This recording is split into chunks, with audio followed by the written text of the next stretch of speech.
is a presentation of Fox Sports. We are Fox Sports. We are Arizona.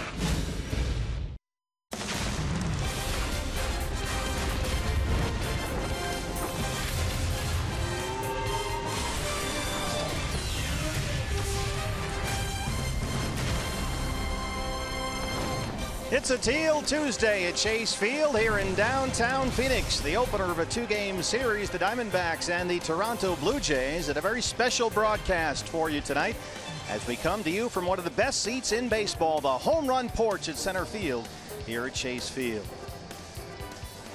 And good evening from Chase Field. Welcome to a unique broadcast. Steve Berthiaume, Bob Brenly along the way. The D-backs and the Blue Jays first of two. BB, we have our hard hats in place. We are ready to go. You have your glove. We are doing the game tonight from the home run porch, one of the most unique seats in all of Major League Baseball. Yeah, these helmets weren't optional. They told us if we were going to sit this close to the field in home run range, we had to wear hard hats. So we're ready tonight. This is a great seat. If you've never sat in the home run porch here at Chase Field, we are literally hanging over the field of play. This is one of the most unique views in all of Major League Baseball. This is a great place from which to watch the game. You've got a counter, you've got HD TV monitors, and we are set to go for what should be a very fun broadcast here tonight. Blue Jays and Diamondbacks. And Bob, how about this? Jake Lamb, National League Player of the Week. Yeah, he showed all the fans that refused to vote for him for the All-Star game that he deserved to be there. And Terry Collins on top of that. Jake Lamb having a tremendous week after the break, really swinging the bat well, driving the ball. As a matter of fact, he hit one up here the other day. He did, so I want you to keep that hard hat on and your glove ready. But Jake and the rest of the Diamondback hitters will have their work cut out for them tonight. One of the best young pitchers in all of baseball, Aaron Sanchez, is on the mound for the Blue Jays. Yeah, this guy's a really tough customer. A heavy sinking fastball and a changeup that has gotten better every time out. He puts the ball on the ground a lot, and very important to Diamondbacks offensively, make him get the ball up. So we are set to go from the home run porch in center field, hanging over the warning track actually in right center, right by the pool. It is the Diamondbacks and the Blue Jays on Fox Sports Arizona. First pitch coming up next. Diamondbacks baseball on Fox Sports Arizona is brought to you by CenturyLink. Switch to CenturyLink Prism TV for an advanced TV experience. Learn more at cprismtv.com. By Jack in the Box. Taste the all-new Double Jack Burger today, only at Jack in the Box. By Tire Pros. For the best selection of Continental and General brand tires, visit your local Arizona Tire Pros today. And by your Valley Honda dealers, where you get more standard features for less money.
Fox Sports Arizona is brought to you by Lone Butte Casino. Get in on big wins. By Chaz Roberts Air Conditioning and Plumbing. Choose Chaz. By Mercedes-Benz, the best or nothing. And by Mike's Hard Lemonade. Flavor starts here. Please drink responsibly. We have very sad news to report from baseball's commissioner's office. Suzanne Hilgeford, MLB's Senior Director of Broadcasting Business Affairs, died Saturday in a small plane crash, along with her husband Michael and a close friend. Suzanne worked for the broadcasting department for over 20 years and was instrumental in the launch of MLB Network. To us in the Fox family, Hilgeford played a key role in the league's coordination of baseball's jewel events like the All-Star Game, the playoffs, and the World Series. Our prayers go out to her family and the families of her husband and friend.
All buttoned up and on the home run porch here at Chase Field. We are set to go. The Diamondbacks and the Toronto Blue Jays, the first of a two-game series. We are back here tomorrow afternoon against John Gibbons Football Club, which comes into tonight 10 over 500, 52 and 42. And here's a look at our Valley Chevy lineup for the Blue Jays.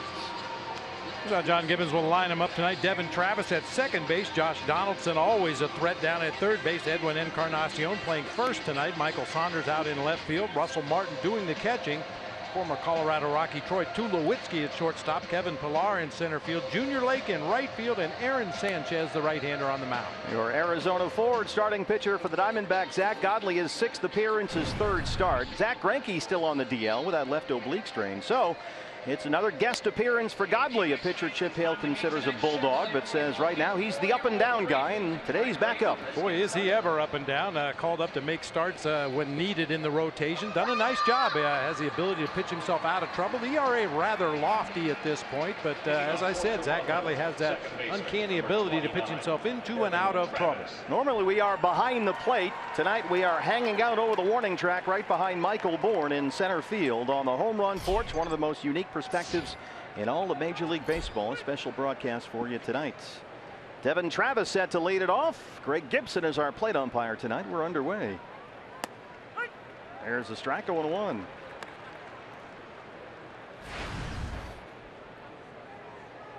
Devin Travis, 263. He's got 6 homers. The Blue Jays second baseman leads it off against Zach Godley.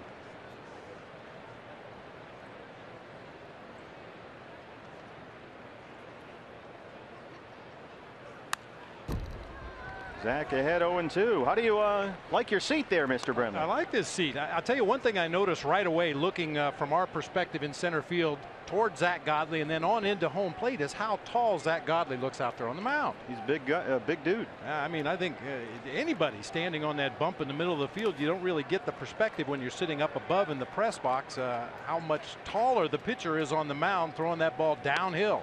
This is where we are. We are literally, I mean, right over the warning track here. This is a great seat. Don't lean too far. Got our gloves. We're ready to roll. 1-2 on Devin Travis. We feel you can just reach out and touch Michael Bourne sitting here.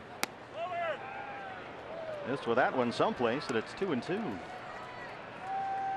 And if you're sitting back here, you really do get a great perspective of the way the pitcher's pitches break. You can see all the movement on the slider, changeup, fastball, whatever it is.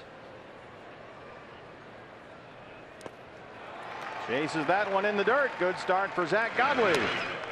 Our eye on defense for the D-backs brought to you tonight by Nationwide Vision Centers. Michael Bourne out in center field, as we mentioned, right in front of us. Yasmani Tomas in right field. Brandon Drury in left field, just the opposite for us where we're sitting. Jake Lamb and Nick Ahmed on the left side of the infield. Gene Segura, Paul Goldschmidt on the right side with Wellington Castillo doing the catching for right-hander Zack Godley. Here is the reigning AL MVP, Josh Donaldson, batting in the 2-hole tonight. And having another big year.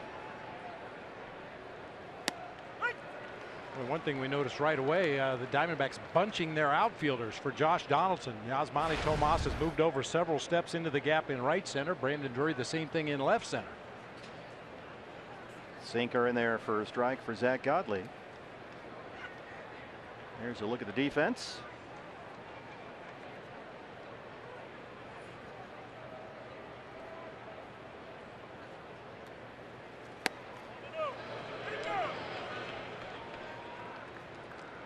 Donaldson 302 and 23 home runs. He's leading the American League in both runs scored and walks. 4th in the league at on base percentage. He's a tough out.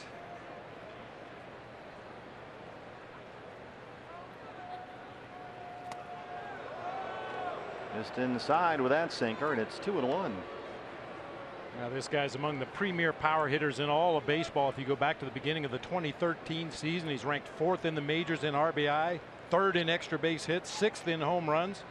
And the really important category, RBIs with runners in scoring position, he's tied for 3rd in the majors with Paul Goldschmidt. 2-1 pitch. Here's the fly ball coming out to you, BB. Michael Bourne's got it. 2 outs. Well, this is a thunderous Blue Jays lineup, even without Jose Bautista, who's still out on the DL. He's got a left foot injury, not expected back until the end of the month. So Donaldson batting second, and big Edwin Encarnacion batting third. He is the major league's RBI leader, 267 and 24 home runs.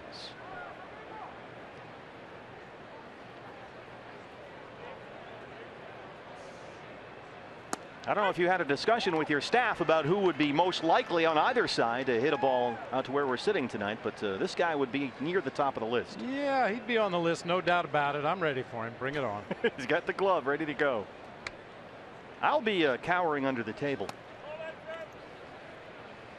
Well, there are a number of side bets on whether there will be a ball hit this direction and will I catch it. So well, there's action on that. If it does happen to come this direction and you hear my headset hit the ground, it's because I'm ranging to try to catch the ball. Not because you've run away. Does Vegas have that? Will Brenly catch it? I don't know. I even brought a first baseman's mitt to give myself a little more range. A catcher's mitt would have been tough. Yeah. It would have been impressive, but we'll see what happens. 2-1 to Encarnacion. There's another high fly ball. Michael Bourne ranging over. And he's got it a 1-2-3 first for Zack Godley, who sprints off the mound, and there we are. All right.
against the Blue Jays, and your Arizona forward starter for Toronto is the right-hander Aaron Sanchez. Just a few weeks past his 24th birthday, and one of the best young pitchers anywhere. 9-1, a 2.97 ERA.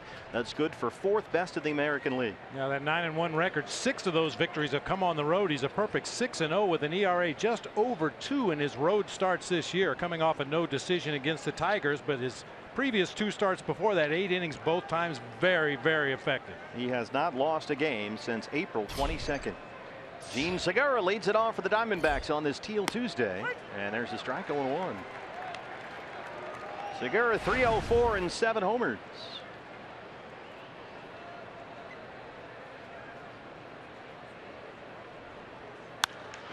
There's a shot into right, a base hit. Segura's aboard to lead it off.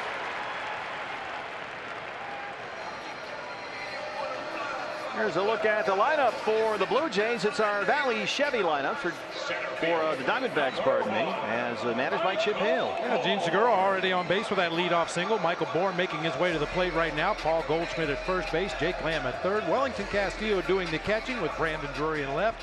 Osmani Tomas in right. Nick Ahmed at shortstop, and Zach Godley on the mound. Now, did you arrange for Michael Bourne to toss you the final out of that top of the first inning? That was kind of cool. Yeah, I have my head down. I thought catchers were always alert and paying attention. Well, I'm not a catcher. Well, you got the first. In your defense, tonight you're a first baseman. Bourne 271, 2 homers, had a tremendous series against the Dodgers over the weekend. Now, I know there was some conversation about it before the ball game, but you know, last out of the inning, I'm scribbling away in my book. Yeah, I was doing the same thing. I looked up, and all of a sudden, here came the baseball. Segura takes off. Here's the throw. It's offline. And Gene Segura is in there with his 16th stolen base. And while he collects himself, here's Michael Bourne, who caught the final out at the top of the first, and neither of us, Bob, are paying attention. Nope, head down, writing in the book. Our unnamed staff member behind us was there and ready. Increasingly reliable staff. Temporarily, yeah. For the moment. So Segura at second, 2-0 on Bourne.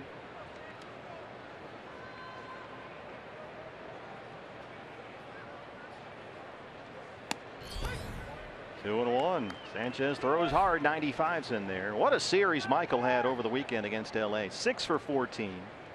A double, a triple, and 3 RBIs.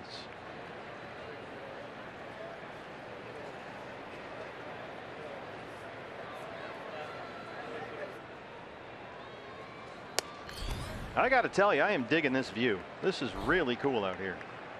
It just gives you a completely different perspective. That base hit by Gene Segura through the right side of the infield. You don't realize how fast the ball moves down here. When you're closer to field level, you get a much better feel for how quick this game moves.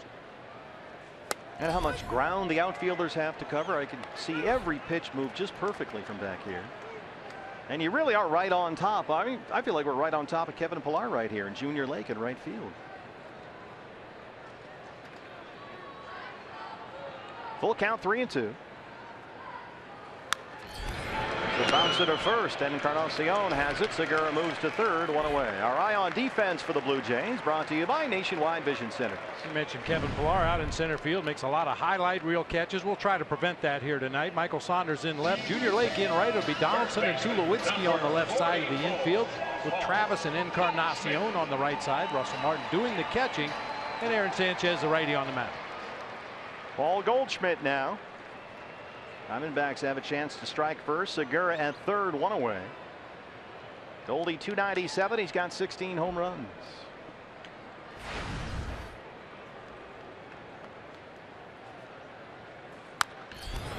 The bouncer in the hole. Travis has it, but no one's on the bag. Sanchez gets over there in time. Segura scores, and it's 1-0 Diamondbacks. The RBI for Goldie is 62nd. Outstanding. Take what the defense gives you. Blue Jays playing back all the way around. Goldie just has to put the ball in play and keep it away from the pitcher to get an RBI. Diamondbacks jump on the board first. Time now for your Valley Honda dealers. Key to the game. Very simple. Bring your mitt. We both got our leather out here tonight. Hopefully we'll get a chance to use it while the Diamondbacks are hitting. I mean, I said it in the open. Jake Lamb hit one out here the other day. Got to be ready. I am ready to go. Come on. Hey, batter. Swing matter. This was Jake Sunday, hit it almost right to where you're sitting. I'm telling you, just a couple of steps to my left. I'm ready to move. 1-0 on Lamb. 2 balls, no strikes. I'm looking into Dave McKay to see if I'm positioned properly. He would tell you if you were. Boy, the numbers on Jake Lamb get more and more impressive. 302 leads the Diamondbacks in home runs and RBIs, leading the National League in slugging and OPS, and also leads the majors in triples. He also helped an old lady across the street on the way in from the ballpark. Saved a cat from a tree. Yep. Hitting nearly 400 over his last 25 games with 20 extra base hits. They had 3-0. Well, even a lot of his outs have been hard hit balls. He's just in a real good stretch right now, seeing the ball well. His timing is impeccable at the plate. We saw that the other day against Kenta Maeda from the Dodgers when he took a curveball in his first at bat and then hit it out of the ballpark in his next at bat. Travis at second. But the Diamondbacks strike first. Segura, single, a stolen base, Goldie and RBI. They lead it 1-0.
Nothing as we head to the second with Zack Godley on the mound after being recalled this afternoon. Now, Chip Hale told me he watched his young righties last start with Reno, just about all the footage, and he was very impressed, especially with that sinker.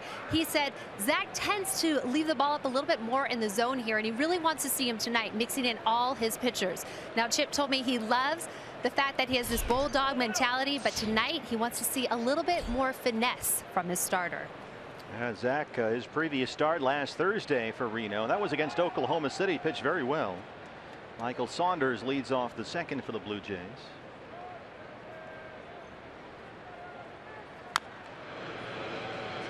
Zack on Thursday for Reno, 7 innings. He gave up only 1 run, 6 hits and 9 strikeouts. But the issue for Zack Godley, as far as the Diamondbacks are concerned, certainly not stuff or makeup or attitude. Those are all outstanding. It's about location of pitches, Bob. They want him to locate a little better, cut down on some of those walks. Got to be careful with this guy, Saunders. Zack's ahead 1-2. Occasionally, when you have good stuff, you can bully your way through an opposing minor league offense. You may bump up against a couple of major league quality hitters, but when you have really good stuff at the minor league level, and make no mistake, Zack has good stuff, occasionally he can just bully an opposing lineup. Can't do that in the big leagues. You got to learn how to use your stuff, move the ball around, change speeds, pitch to situations, pitch to counts, and that's all part of the maturation process that Zack and a lot of other young Diamondbacks pitchers are going through this year. It's one thing to pitch well against Oklahoma City. It's quite another here facing Michael Saunders, who was an American League All-Star. He went to his first All-Star game in San Diego last week. He was the recipient of the American League's final vote, the one that Jake Lamb missed out on in the National League. Breaking ball gets Saunders to chase. Second strikeout for Godley. And there's one down in the second. Catcher, number 55. We'd be remiss if we didn't point out the productive out by Michael Bourne in that bottom half of the first inning. Gene Segura got the base hit, stole second. Michael hooked the ball to the right side to advance him on to third, where Goldie could drive him home with an infield out. Get him on, get him over, get him in. Absolutely, that'll work. Manufacturing runs. Russell Martin, the catcher, having a disappointing offensive season, but he's picked up the pace a bit lately.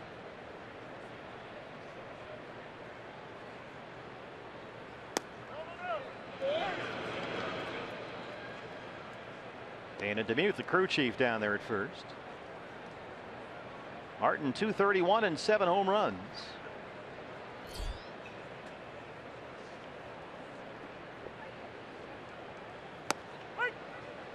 One or one.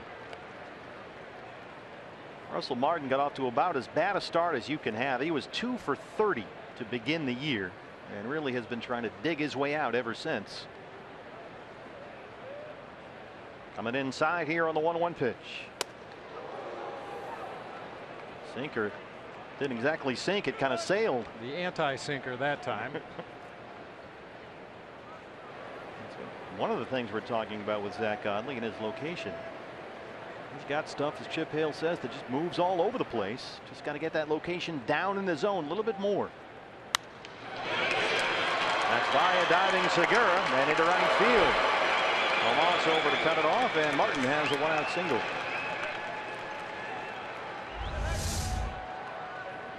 Looked like a cutter out over the plate, just out of the reach of Gene Segura there at second base. Osmani Tomas ranges over from his position in right field to cut that off before it got into the gap. Well, here's someone who's very familiar with this ballpark, Troy Tulowitzki. 239 and 16 home runs. One of those homers came against Zack Godley last month at the Rogers Center in Toronto when we were there. He's hit safely in 4 straight, just homered Sunday in their win at Oakland.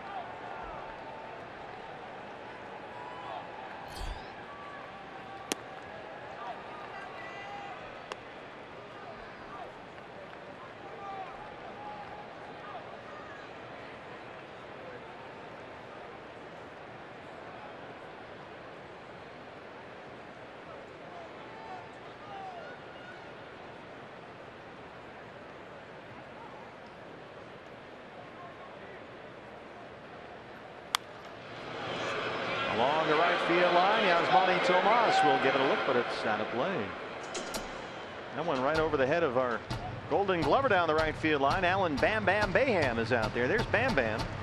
Now he's got his protective headgear on, just like we did in our open. And he's a much better fielder than we are. Ernie No Doubt Ned, he's outstanding. That's why they call him No Doubt. Ernie working left field tonight. 1-1 on Tulo.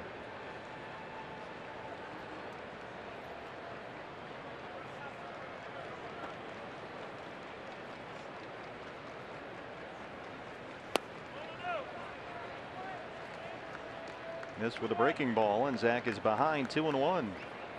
Tonight his first appearance for the D-backs since July 5th. He started here at Chase Field against the Padres and got the win despite not having his best stuff. 4 runs, 8 hits in 5. He walked 3 and was sent to Reno right after the ball game. Activated just before the start of this one tonight. The 2-1 to Tulo. In there for a strike, 2-2. There's a lot to like about this guy. Yeah, maybe. a lot to like, but it's a handful for a catcher. I mean, sometimes his fastball cuts, sometimes it sinks, sometimes it stays straight. I don't think Zack is ever really sure what direction it's going to go. Basically, he'll throw a cutter, he'll throw a sinker, but occasionally the ball goes the opposite direction that he's expecting it to. 2-2. Finally, time granted by Greg Gibson back there behind the plate. Blue Jays not a real aggressive team on the bases. Kevin Pillar will attempt to steal a base if you don't pay attention to him. Josh Donaldson has 6 stolen bases on the year, but with the thunder they have in this lineup, they're not going to run the bases too aggressively. Well, they are a classic American League team. Just mash the ball. Really are. And they've had excellent starting pitching all year long. Here's the 2-2. Swing and a miss. He struck him out. That's 3 strikeouts for Zack Godley, 2 down. And all 3 of them have come on breaking balls in the dirt. The curveball starts in the middle of the zone, ends up in the dirt right behind home plate. Tulowitzki cannot hold up. It's a good example of what Chip was talking about, better location. Absolutely. You get the count in your favor. You get to that 2-strike count. That hitter has to be a little more aggressive. That perfect location for that breaking ball. Well, here's one of the best center fielders in the business, Kevin Pillar, 265 and 7 homers.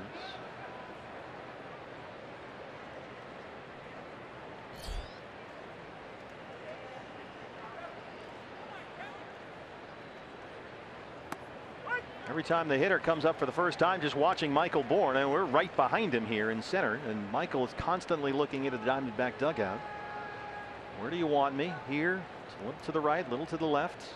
Step in, step back. Dave McKay positioning the outfielders. And with a couple of inexperienced outfielders on either flank, Michael Bourn not only positioning himself, but making sure Brandon Drury and Yasmani Tomas are in the right spot as well.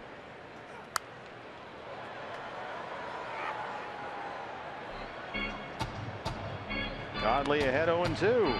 This Blue Jays team, since the end of May, only the Astros have a better winning percentage. Only the Orioles have hit more home runs and slugged for a higher percentage, and they've averaged nearly 6 runs a game since the end of May. Yeah, the Blue Jays only, well, let's see, 2.5 games behind the Orioles for the lead in the American League East. Their first trip here to Chase Field since 2013. Ball is shortstop. Ahmed to Segura for the force on Martin, and that's the inning. Good start for Zack Godley. He leads it 1-0.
Blue Jays 1-0. Greater coverage of baseball brought to you by T-Mobile. A look around the rest of the National League West.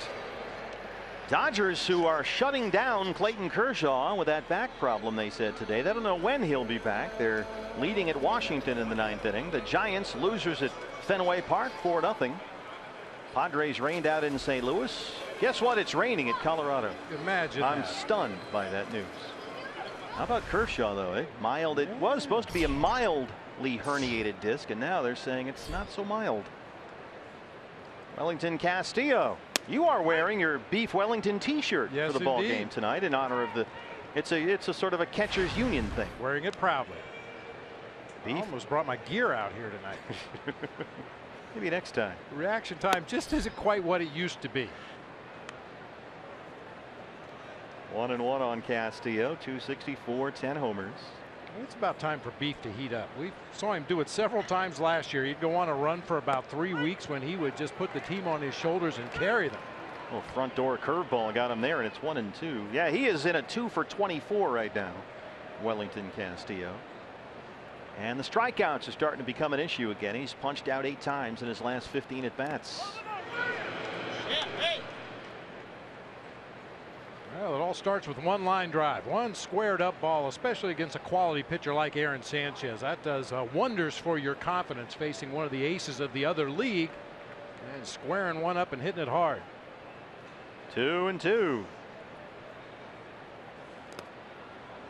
Full count. Yeah, Sanchez, as we mentioned earlier, has not lost a game since April 22nd. 8-0 in his last 14 starts. He has allowed 2 earned runs or fewer in 7 of his last 8 starts. Hasn't given up more than 2 earned runs in a start in more than a month. 3-2 pitch. Called, strike 3. Rings him up. First strikeout for Sanchez. 1 down in the second. Backdoor sinker that time, starts it just off the plate. I'm always amazed at guys that throw in the mid to upper 90s and get that kind of late movement on a sinking fastball. Boy, got him for a called strike on a curveball inside, then went to the sinker down and away and got the strikeout. Brandon Drury, he's really working both sides of the plate. Ooh, left that one up, but Brandon missed it. It's 0-1. Drury 267 and 9 homers. Pretty solid weekend for Brandon. And several big hits in the 2 wins over the Dodgers Saturday and Sunday. Had the walk-off single that won it Saturday night. And then a big 2-run double Sunday in the win over LA. But he's down here 0-2.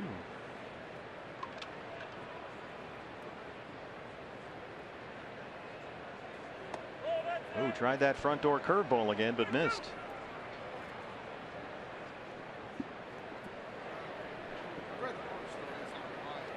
That's the draft room.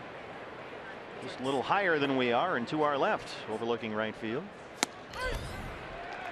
Another strikeout looking for Sanchez. Fastball got him that time, and there's 2 down. Very similar to the strike 3 pitch to Wellington Castillo. That little comeback sinker starts it just off the corner, gets that late movement back for the called strike. Goes in, goes away, goes in, goes away.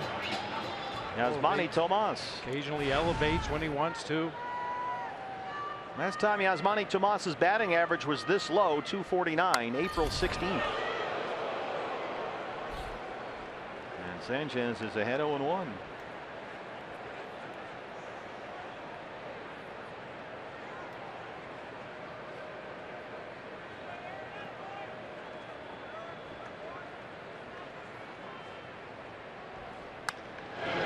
Hanging curveball that time, and that's a fair ball down the left field line. Tomas will cruise into second with an easy double, his 16th of the year. El Tanque, Yasmani Tomas. I was just thinking that after watching the first 2 called strike 3s in this inning, you have to be ready to take advantage of mistakes.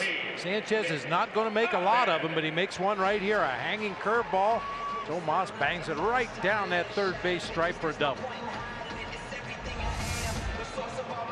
So a chance for Nick Ahmed.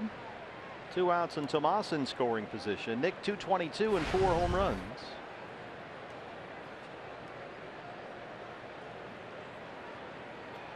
He's been swinging at the first pitch an awful lot lately.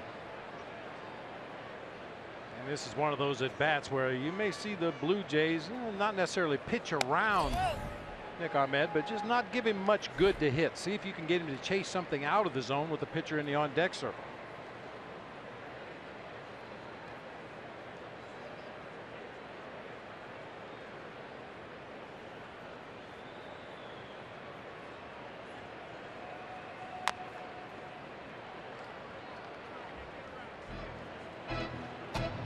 Greg Gibson, the plate umpire, back just before that pitch, kind of tapping on Russell Martin's shoulder. Occasionally the umpire will rest a hand very lightly on your back or your shoulder so he can see where you're moving. I mean, you're sitting right in front of him, he can see it, but you know, a lot of times subtle movements by a catcher will influence the call of the home plate umpire. 1-1. Fastball missed away. Nick's ahead, 2 balls and a strike.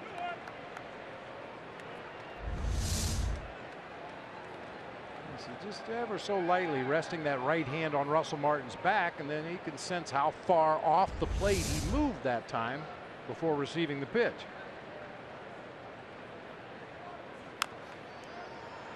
2-2. Would you mind having an umpire's hand on your back there? Oh, it happened all the time. The guys that used to worry me were the big guys, Lee Wire, some of the other umpires that were 6'4", 6'5", weighed 250. John Sherry or John yeah, McSherry. John McSherry. Yeah, they get to leaning out over your shoulder, and it's like a eclipse. I mean, Greg Gibson's right in his business right there. Yeah, Dutch Rennert, great umpire for a long time at the major league level. He used to get, actually, there were some shots where his mask was closer to the pitcher than my mask. He would get right up beside you and lean over your shoulder and lean forward, and he would be in front of me sometimes, off my shoulder. Didn't he have a crazy strike call too? Oh yeah, he used to jump back and then take a big step toward the first base dugout and go into a crouch. Oh, it was quite a production.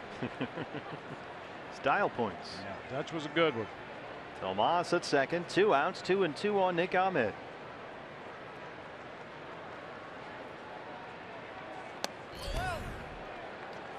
Keeps going away with that fastball, but can't quite get Nick to chase, and it's full 3-2.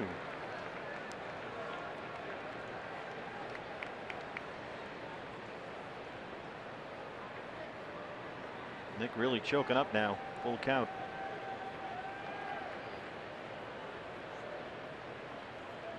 Going away again. Got him. 3 strikeouts in the inning for Sanchez, who strands the 2-out double. It's 1-0 Diamondbacks at Chase Field.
One nothing. Junior Lake will lead it off for Toronto against Zach Godley. This was Junior Lake over the weekend in Oakland. I think he hit that ball twice. Yeah, you didn't really notice it on the first look at full speed, but it jammed him in on the hands. The ball scooted down toward the end of the bat, and he hit it a second time. That's good hitting. He only gets credit for 1 hit, though.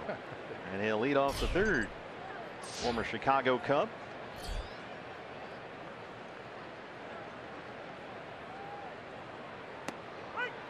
Junior Lake was a shortstop in the Cubs minor league system, trapped behind Starlin Castro at the time. Had his first taste of the big leagues with the Cubs in 2013, hit over 300. Looked like he was going to be another really good prospect for the Cubs, and then struggled over the next couple of years. Got traded to Baltimore, got released, and now is here in Toronto playing outfield.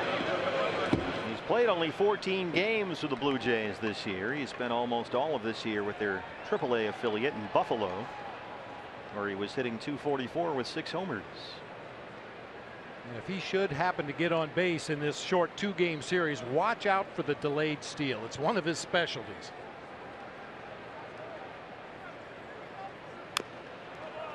Well, D-backs fans may remember Junior Lake when he first came up to the major leagues with the Cubs. That was 3 years ago. He hit safely in his first 7 games in the big leagues, including what was a sensational 4-game series here at Chase Field. It was July 22nd through the 25th, 2013. And in that series, Junior Lake went 10 for 19. 2 doubles, 2 homers. He knocked in 5. He looked like Willie Mays.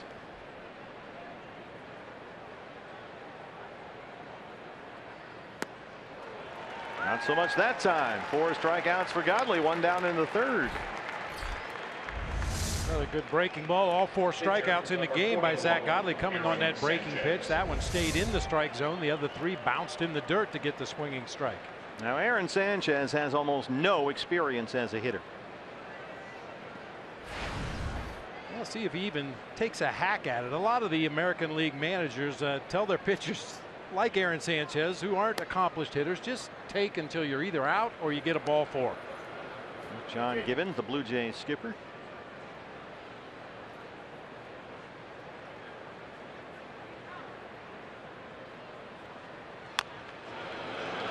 A little tapper. Godley makes a nice backhand stop, plants and throws him out.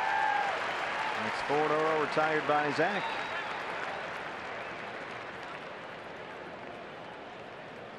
Second baseman Devin Travis, the second baseman now. He struck out to lead off the ball game.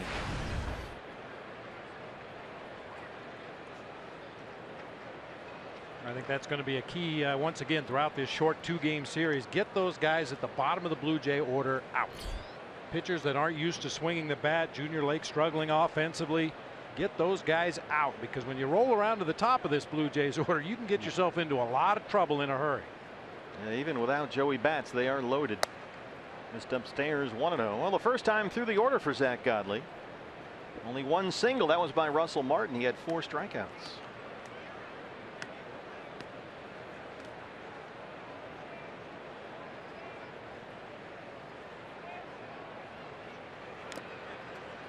Boy, that pitch has really been there for him.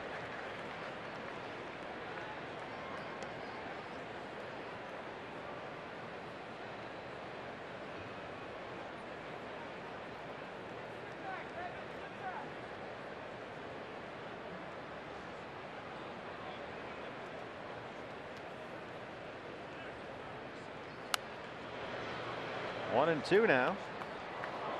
And one thing we noticed from out here, Wellington Castillo going through a series of signs even with nobody on base. I noticed that earlier, and I thought, okay, I know the Blue Jays have that sort of reputation. So maybe there's some monkey business that goes on at the Rogers Center, but on the road too. Well, maybe they think we're stealing signs up here. We might be. I mean, if you're not sure where the information is coming from, whether it's a fan in the stands, somebody in the bullpen with binoculars, maybe one of the base coaches that's sneaking up there far enough to steal the catcher's signs, it's your job to be defensive about it. Make sure you're not doing anything to tip what pitch might be coming next. Of course, at the Rogers Center, they have that hotel out there in center field, all those windows and curtains and nooks and crannies, and it's always been rumored that occasionally somebody might be out there signaling the pitches to the hitters. Ooh, Greg Gibson says no. Late movement is good when guys swing the bat. Occasionally when they don't swing, that takes that ball right off the inside corner. That one well inside to Travis. 2 and 2.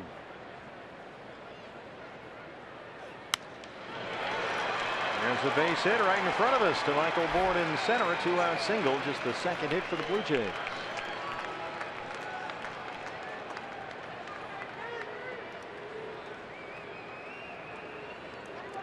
And this is what you don't want, guys on base ahead of the Donaldsons and the Encarnaciones and everybody else. He is the bringer of rain, as he's known on the Twitter, Josh Donaldson. But he's in the desert. It's too hot to bring the rain. Good point. Flew out to center field his first time up.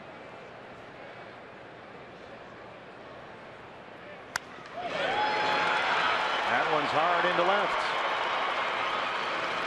There are 2-out singles bring up Encarnacion, the major league's RBI leader.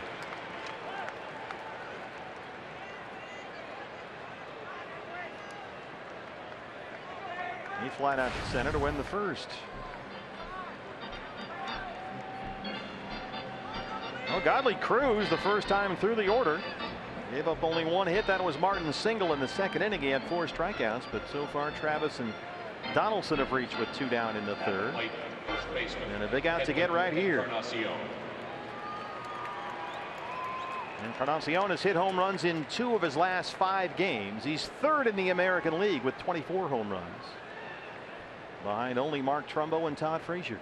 My best power year in the big leagues was 20 homers and 80 driven in. He's got that before the break. Are you kidding me? And he's going to be a free agent. Missed with that one. 1-0. Yeah, Encarnacion hitting better than .330 since June 25th. 5 home runs, 19 RBIs in his last 18 games.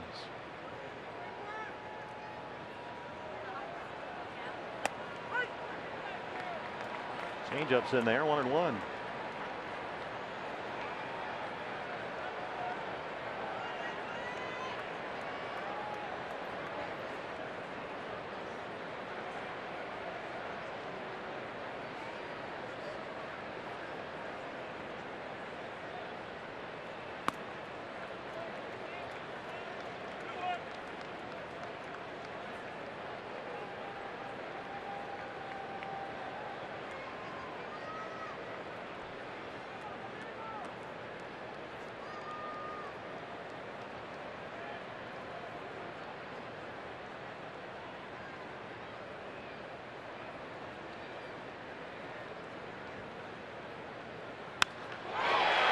This is hit deep to left field. Brandon Drury will watch it go. Edwin Encarnacion walking his parrot around the bases, his 25th home run, and it's 3-1 Blue Jays. 3 more for the Major League's RBI leader.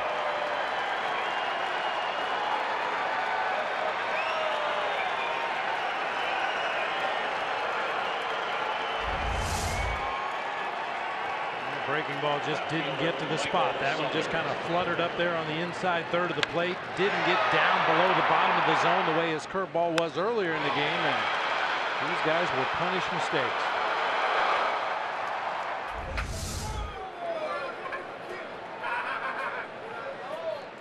Michael Saunders.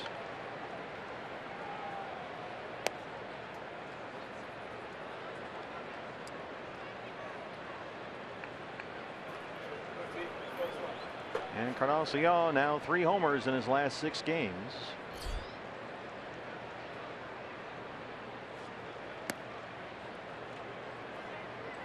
Saunders struck out his first time up to lead off the second.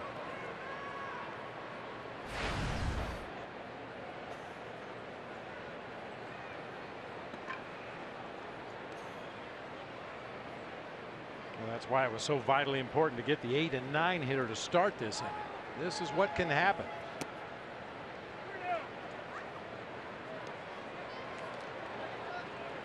Well, as you mentioned, the Blue Jays putting up a lot of runs lately. 199 runs since June 11th. That's about 6.5 per game, the most of the major leagues. 3-0s in there for a strike.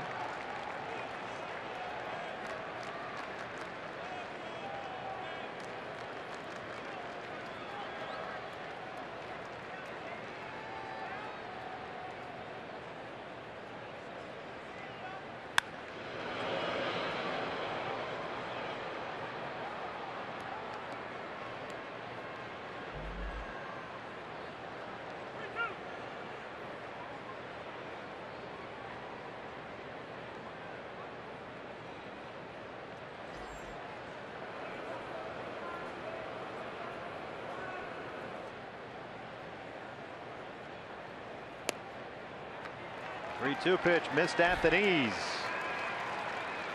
Saunders aboard for the catcher Russell Martin. First walk issued by Zack Godley. Catcher Russell Martin.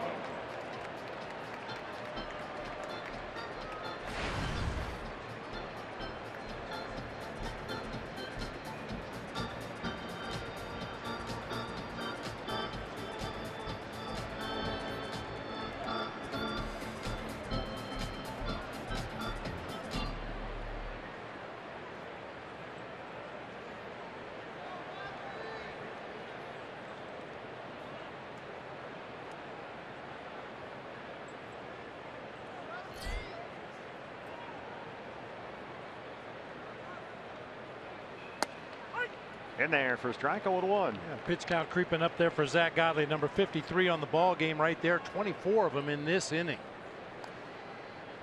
Well, the bullpen is a man short of what it was over the weekend. Edwin Escobar sent down after Godley was activated before the ball game today to make this start. So it's a 9-man bullpen tonight.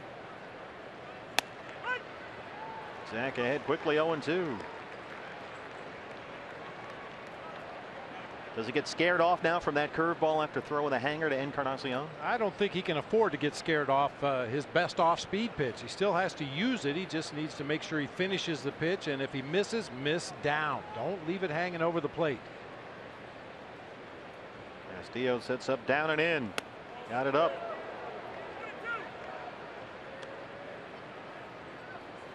Martin really reacted as if that pitch was way up and in. It was a cutter that actually was working its way back toward the inside corner. Still didn't quite get there. But that front door cutter, a very effective pitch against a right-handed hitter.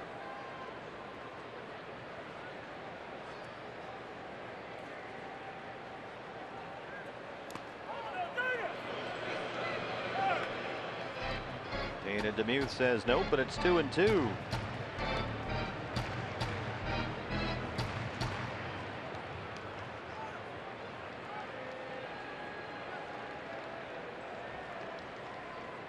Russell Martin hitting nearly .330 over his last 13 games and already 1 for 1 tonight.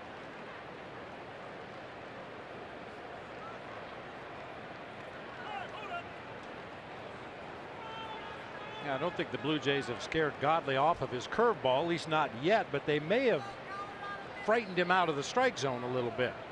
2 solid singles by Travis and Donaldson, the long home run by Encarnacion, walked Saunders. Now toying around with the strike zone against Russell Martin. Called strike 3, rings him up. 5 strikeouts for Godley, but Encarnacion's homer has made it 3-1 Toronto.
D-backs fans, if you can't catch the games on TV, you can stream them live on your mobile device with the all-new Fox Sports Go app.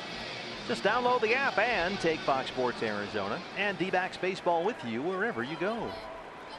We go to the home half of the third. Zack Godley leads it off against Aaron Sanchez, who now holds a 3-1 lead.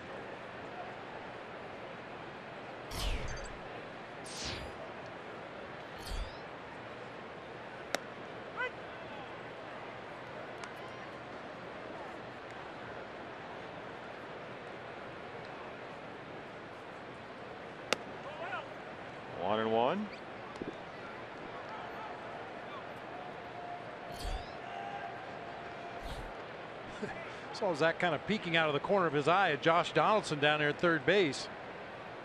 Thinking about it, maybe? Yeah, maybe. Donaldson playing really deep down there at third. A 2-strike count might take care of that. Yeah. The bringer of rain, Josh Donaldson, here in the desert.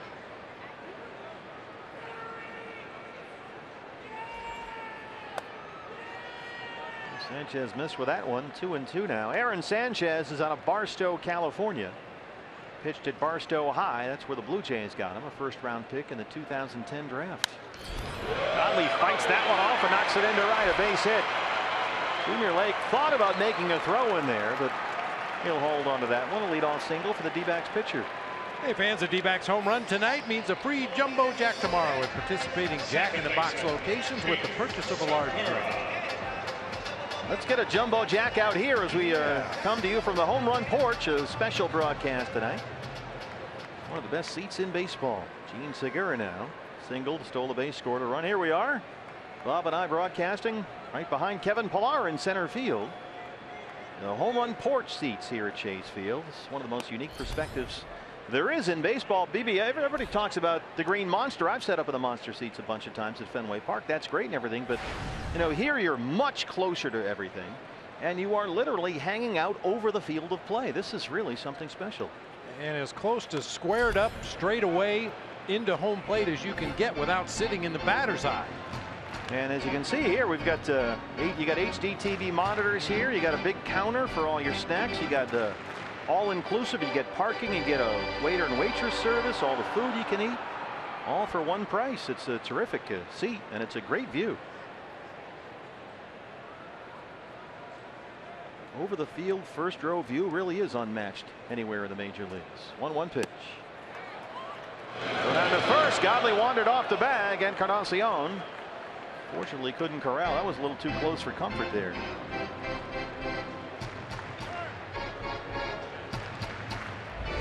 Godley had to hustle down to first base to avoid getting thrown out from right field, and now a pickoff attempt by Russell Martin.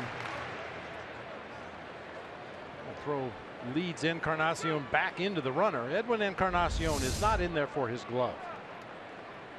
Well, he DHs when they can have him DH, although he has played plenty of first base. He played about 60 games there last year for the Blue Jays. Did he go? No, he didn't. That one kind of tied Gene up in on the hands, but it's 2-2.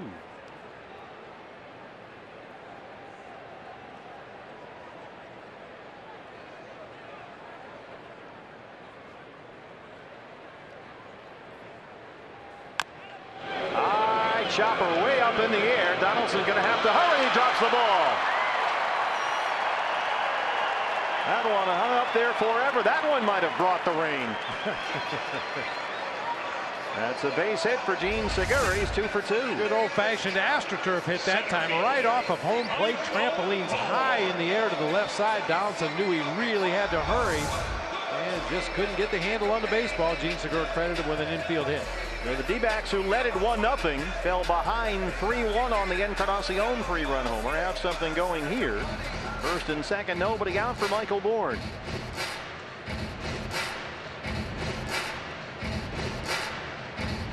Michael grounded out his first time up. He was able to move the runner over with the ground ball to the right side. Godley at second, Segura at first, nobody out. Swing and a miss, 0-1. Michael Bourn was briefly a Blue Jay this year after he was released by the Braves about a week into the season. He signed with Toronto.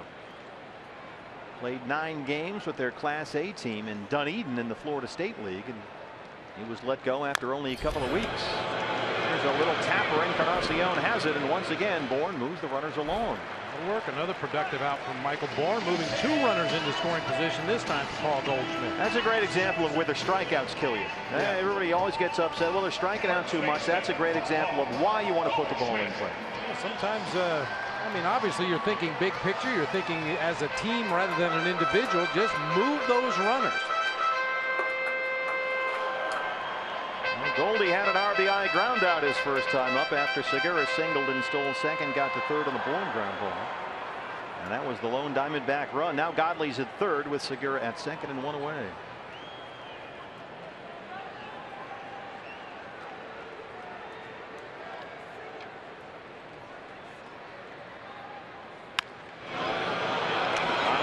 third.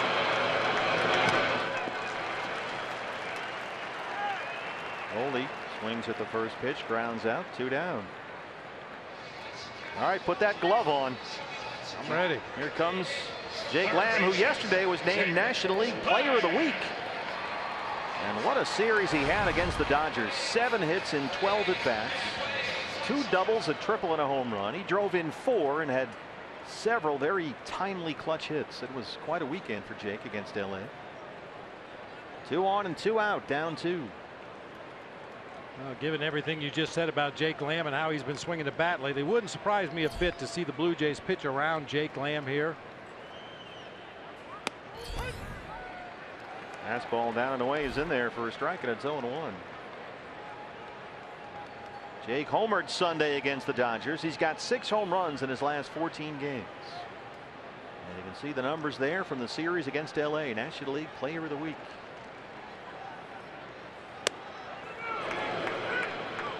He did not go.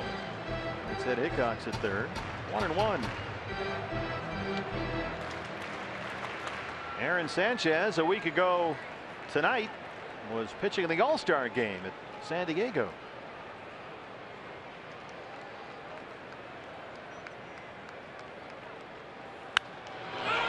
Fly ball center field. Kevin Pillar falls off Saunders, and he's got it.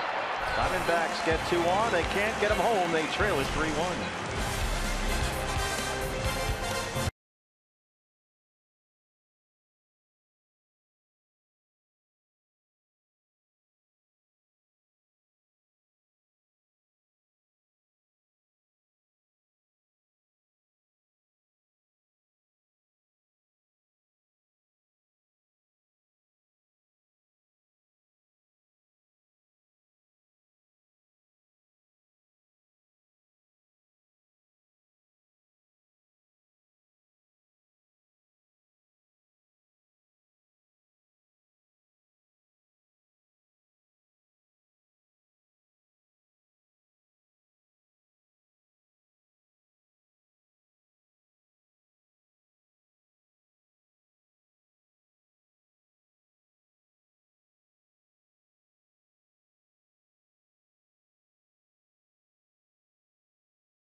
Too low, but how about Drew Lowe? That's the nickname given to Brandon Drury by teammates who know his history with the Blue Jays shortstop. After his rookie season, Tulowitzki returned to his high school in Oregon to help coach a baseball camp, and he was taken by surprise by an inquisitive, baseball-obsessed 14-year-old. Enter Brandon Drury. Troy told me that while the other kids would be taking water breaks or talking and laughing, Drury was peppering him for in-depth situational tips. Troy knew from that moment on that Brandon would turn into quite the talented player at this level.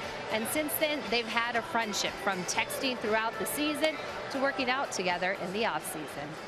Yeah, Brandon told me that he went to Tulo's house over the winter, and he said they hit for about 4 or 5 hours every day for 2 weeks. Just hit.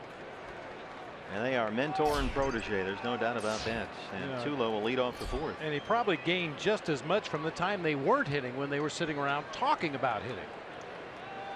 Well, I mean, do you see a lot of one in the other? They have similar approaches at the plate. A little bit. Very upright in the right-handed batter's box. Tulo carries his hands considerably higher than Brandon Drury, but similar style of hitters. They both want to pull the ball. Tulo struck out his first time up against Zack Godley. 3-1 Blue Jays as we start the fourth. Here we are way out there in center field, right behind Michael Bourn, broadcasting tonight from the home run porch here at Chase Field. One of the best seats in baseball.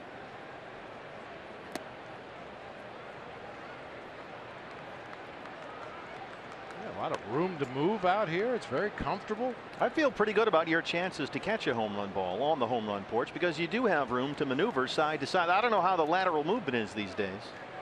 Pretty good to my right. I hope so, because that's where I am. I'm on the ledge here. 2-1.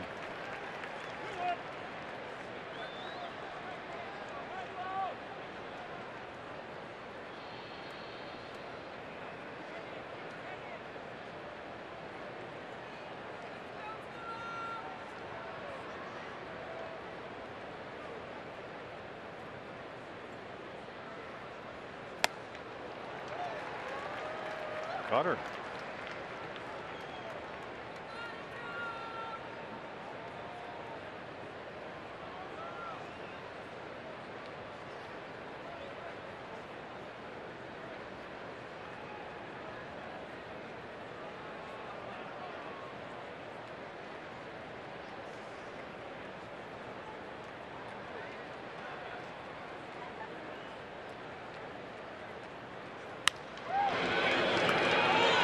Ahmed, the backhander, long throw, and he got him.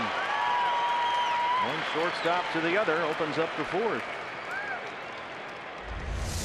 Good location. Pitch was down low and away from Tulowitzki. He tried to pull it, and that's what happens most times when you try to pull an outside pitch. You end up hitting a ground ball to that left side, and we know what happens to ground balls that go toward the shortstop position for the Diamondbacks. That's where the base hits go to die. Yep. Nick Ahmed's glove. Perfect throw, too. Here's Pilar.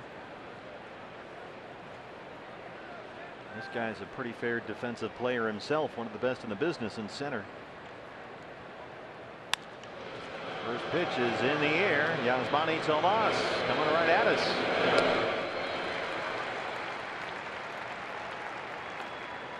Well, after laboring through that third inning, Zach could really use a quick one here. Has a chance with the number 8 hitter Junior Lake making his way to the plate, and 2 down already in the inning. Right fielder Junior Lake. Junior Lake struck out his first time up. Came up with the Cubs, as Bob mentioned earlier. Traded to Baltimore last summer for pitcher Tommy Hunter. Orioles waived him in December. He was picked up by the Blue Jays and made his Toronto debut earlier this or late last month, actually. Just 14 games with the Jays this year. Well, that series he played here 3 years ago, we could not get him out. No. 10 for 19.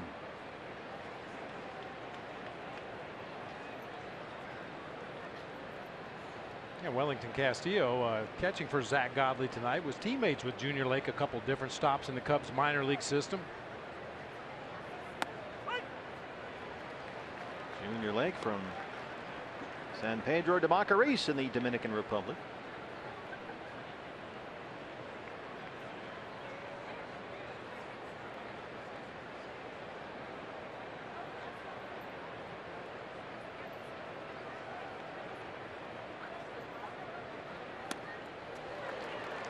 That's the kind of swing that had the Cubs a little frustrated. Yeah.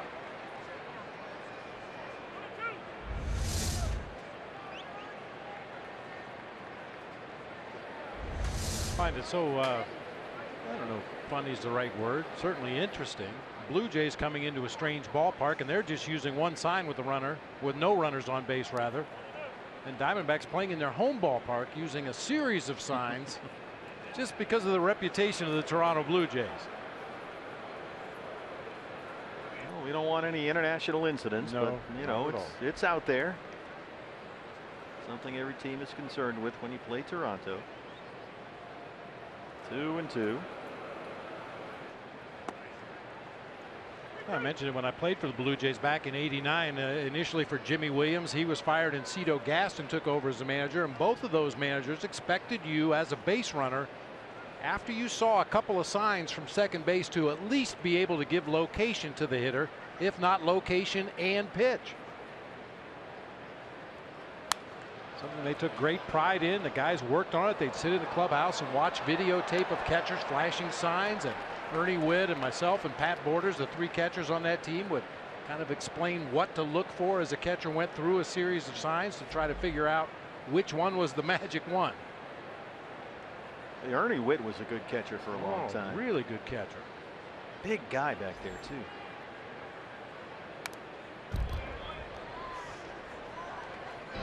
Yeah, he used to back knee swings before it was trendy, before Adrian Beltre and everybody else started falling onto their back knee trying to lift the ball in the air. Ernie Witt was doing it a long time ago.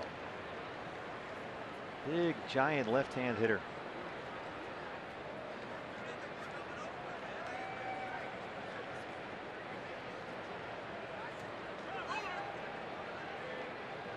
Well, Godley having to work here to try and put Junior Lake away.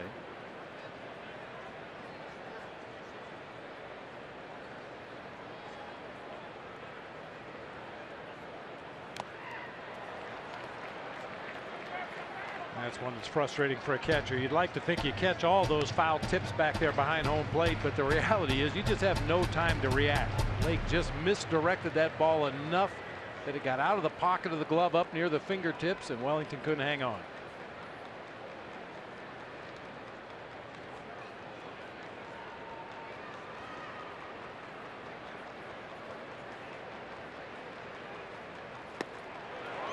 Well, Godley finally wins the battle and runs off the field a 1-2-3 inning. He's got 6 strikeouts, but he trails at 3-1.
More hits. We head to the bottom half of the 4th inning. It's time to take a look at our legacy moment, brought to you by Geico. Look at the Major League debuts on July 19th. All of these guys: Honus Wagner, Bob Feller, Juan Marichal, Al Downing, Luis Tiant, and the late Tony Gwynn.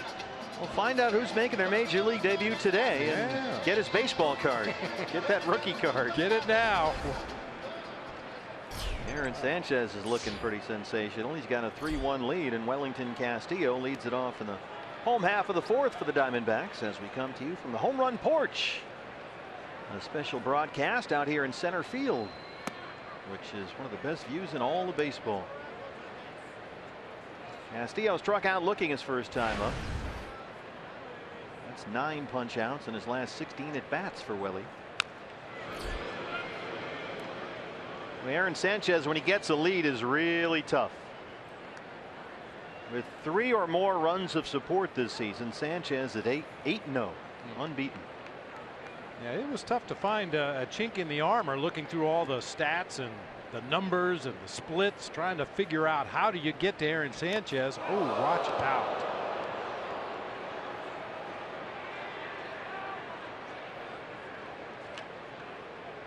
Looking at the left hand.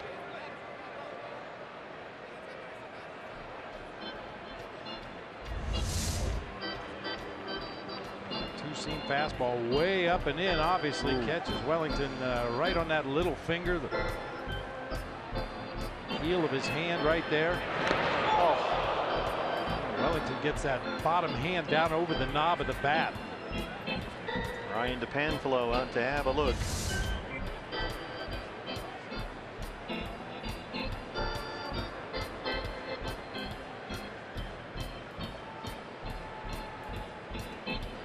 Diamondbacks already have one catcher on the DL. Chris Herman out with a hamstring issue. But fortunately, looks like from the moment, Welly is okay. Can't hurt a catcher. They're made of iron. At least the hands are. Maybe not the hamstring, but certainly the hands. Those hands are used to taking a beating. Hopefully he's able to continue and stay in the ball game. Probably it's going to feel a lot worse in about 10 minutes. Brandon Drury struck out looking in his first at bat against Aaron Sanchez.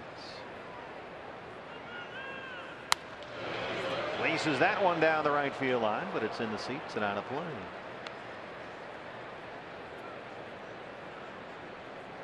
Who's the toughest guy you ever played with? Just toughest guy. Yeah, there was a bunch of them. I talk about Don Robinson all the time as a pitcher, which is unusual for me to point out a pitcher being a tough guy, but I remember seeing him warm up before a ball game, going up into the training room, getting a couple of syringes of fluid drawn off his knee, put a Band-Aid on it, go out and pitch. Utility infielder with the Giants back in the 80s named Brad Wellman. Brad Wellman had torn ligaments in his knee and just said tape it up. Just kept playing right through it. It's a nice pull. Brad Wellman. Yeah. How about that? Brad dude. Brad Wellman is famous because it was his glove that I used at third base when I made 4 errors in 1 inning. Oh, it wasn't your fault. No, it was his glove. Borrowed the wrong glove, that's all. I offered to give it back to him and he said, I don't want it. You ruined it. I think the glove had torn ligaments too. You ruined the glove. There's a lot of tough guys in this game. There's a lot of sissies too. You know, there's a lot of guys that'll go on the disabled list with a hangnail or a bad sunburn, but there's a lot more guys that will go out there and grit their teeth and play through what would put most guys on the disabled list. Do guys get reputations if their DL stints are not exactly? Yeah. And that's the last thing you want as a player, to have that reputation of being soft. I've seen Gracie and Matt Williams have discussions about going over their numbers. There's a call, strike 3 to Brandon Drury. If you read the numbers to both of them, we got in a conversation one time and I read Gracie's stats and I read Matty's stats, and Matty said, well, you had that many hits, and Gracie said, yeah, I was a lot tougher than you. Because Matty had some injury issues and so his numbers weren't quite there. Nobody's tougher than Matt Williams. Well, and both those guys, you just put their name in the lineup and forget about it. They'll give you everything they had as long as they possibly could. As Manny Tomas doubled in his first at bat. Swings at the first pitch and rolls it into center. El Tanque 2 for 2. Diamondbacks have 2 on and 1 out.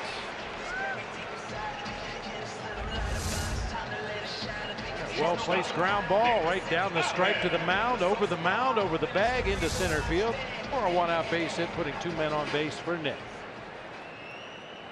Nick Ahmed had a really good at bat his first time against Sanchez, but wound up striking out on a 3-2 pitch. Nick last month able to put together some consistent offensive production. He hit 280 in June.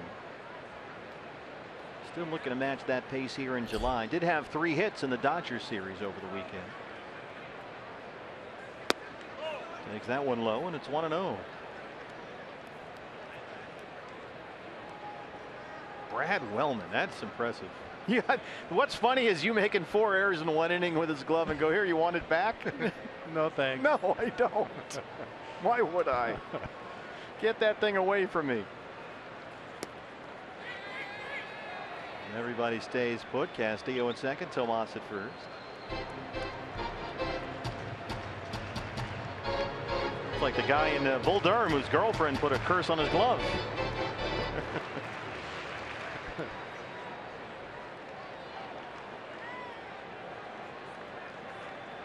saw some things. I saw Tom Browning at an attempt to put down a sack bunt at Candlestick Park one night, fouled the ball off a home plate, came up and hit him on the bridge of the nose. Ouch. They called the Reds team doctor out of the stands and put 5 stitches in the bridge of his nose while he's laying in the batter's box. Come on. Stitched him up, put a big piece of tape over and said, go get him. Hold still. Oh.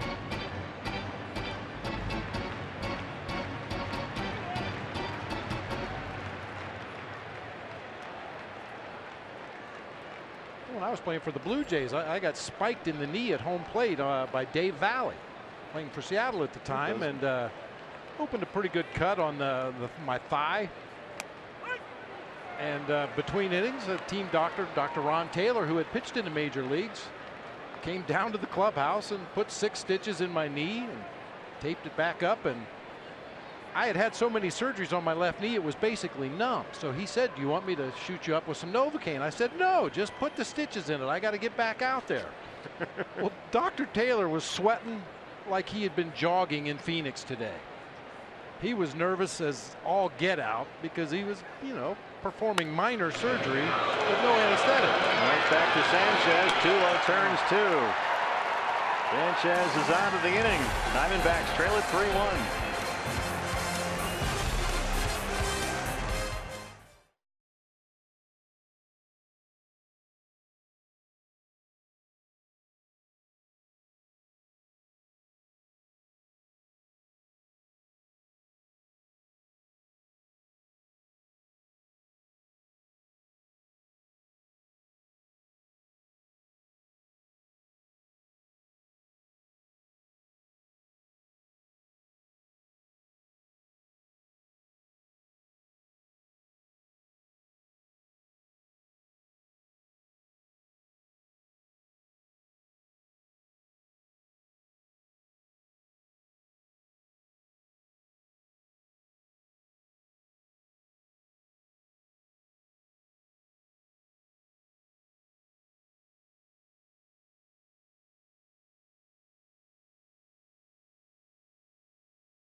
A's 3-1. Hey, fans, bring the whole family to the ballpark for any game this summer with the D-backs Value Pack.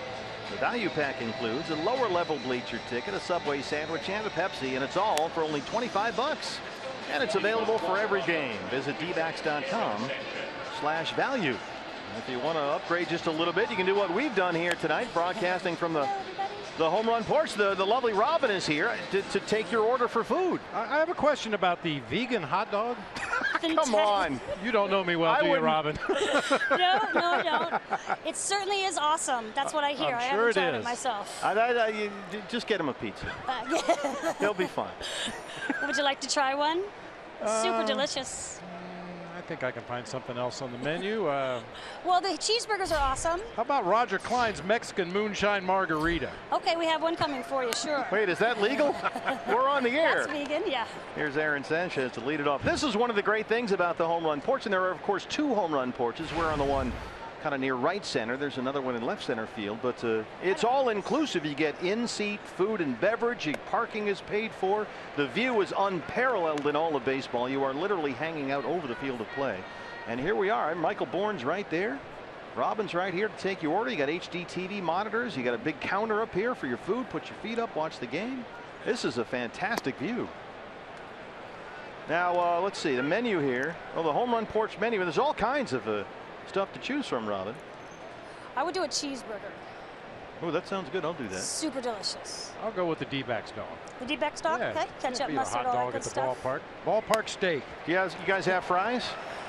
We do. We have bratwurst. No, French fries? You want fries? I can get you some fries. Is Sure. it like on the down low? Is that the deal? Yeah. If you need something, I certainly would love to get it for you. Oh, thanks so much. That would be awesome. Okay, so you want some fries with that? That'd be great. Sure. We'll get a plate of fries for the table. We'll just get a little ambiance. I got it. We'll share. We'll share. All right, so I'll some keep fries, a this just D-back in dog, a margarita for you. Don't tell anybody. For later, for later. Okay, is that it? That's good? Make it a double. A double, right? Okay, guys, no problem. Robin, thank you very much. Robin. Aaron Sanchez strikes out. Now here's Devin Travis, the second baseman. 7 strikeouts now for Zack Godley as we start the 5th. That's pretty good. You don't have to move from your seat. No, they bring everything right to you. And I know you saw the bottom of the menu there. They've got chocolate malt cup. Oh, yeah. Popsicle lemonade, ice cream sandwiches. Strength. Trying to stay strong. It ain't easy up here. What a menu. 1-1 on Devin Travis, who singled and scored his last time up. Came in the Encarnacion home run. That one missed upstairs. 2 balls and 1 strike. Travis 1 for 2. D-backs led it 1-0. Gene Segura singled to lead off the first for the Diamondbacks. Stole second. Came in a Goldie ground ball. And then the Blue Jays got 3 on the Encarnacion home run. In the 3rd inning, they had 3 straight hits, all with 2 outs. Are you really having a margarita? Shh. I'm not. I was speaking to a fan. I wasn't. Not you. Oh.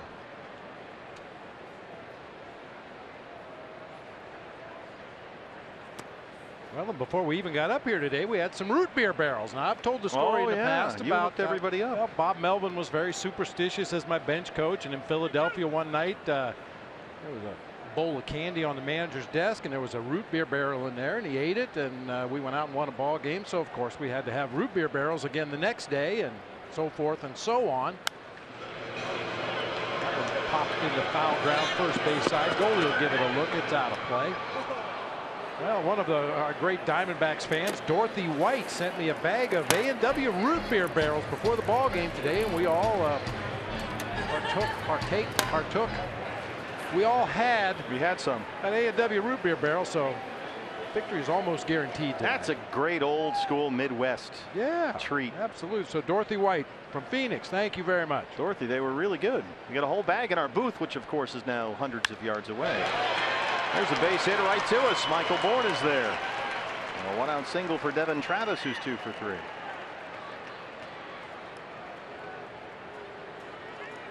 Third baseman Josh Donaldson singled and scored his last time up. Donaldson's all armored up. That left arm. BB is poised and ready. First baseman's mitt is on. If I make a catch, it counts as an out. We have made arrangements with Commissioner Manfred to have that recorded as an out. Donaldson's got everything you can think of. It's a Game of Thrones armor on there. Looks like he's ready for the night's watch. Well, he's one guy that can hit it out here, that's for sure. 23 home runs. Well, we talked about Junior Lake earlier. Josh Donaldson, another former Cub. He was a minor league catcher with the Chicago Cubs before getting traded around and ultimately ending up here in Toronto as a third baseman.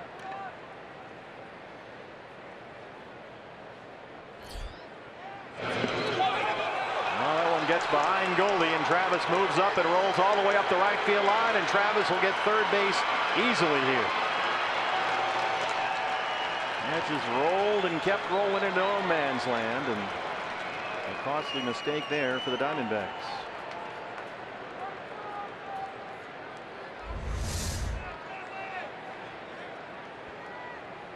Throw back to the infield side of the bag that time. Travis coming back to the base. Goldie trying to reach across and get that errant throw. That's an easy 2-base advance right there. Now a ground ball instead of maybe being a double play is another run.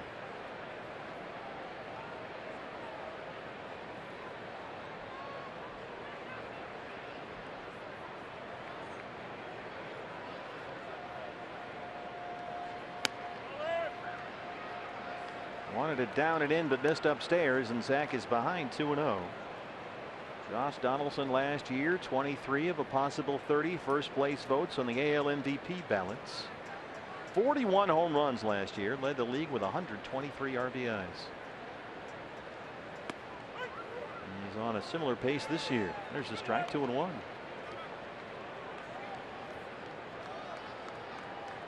Donaldson since May 27th is hitting just under 370. He's got 42 RBIs in his last 44 games.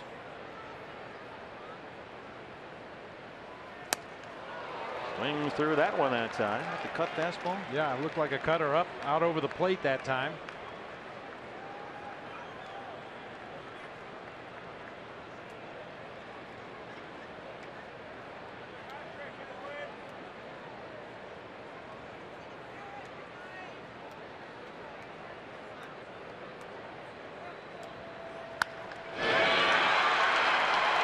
Base hit into left. Travis scores, and it's 4-1. Another RBI for Josh Donaldson.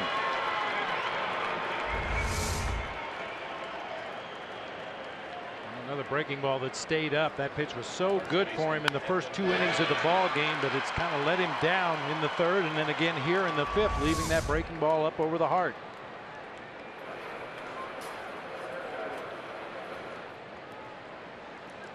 Encarnacion, his 3-run homer, has been the difference so far, so that'll bring Mike Butcher out. This was Encarnacion after Travis and Donaldson had singled. A hanger from Zack Godley. Yeah, very similar to the pitch that Josh Donaldson just drove through the left side of the infield. Unfortunately, Encarnacion got under his just a little bit, got some lift, and hit it out of here. And you see him the way he sort of extends his arm out there with his elbow. He's got an imaginary parrot friend that he takes around the bases with him in his own head, I guess. But when you're hitting like he is, you can do whatever you want, leading the major leagues in RBIs. And now with 25 homers. Silvino Bracho in the Sanderson Ford bullpen. With Godley approaching 90 pitches here. Through only 4 1/3.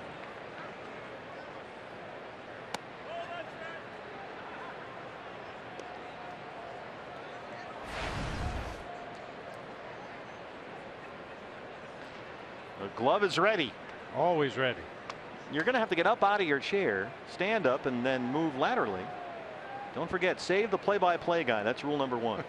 Here's a fly ball that's going to stay in the park. Brandon Drury's got it.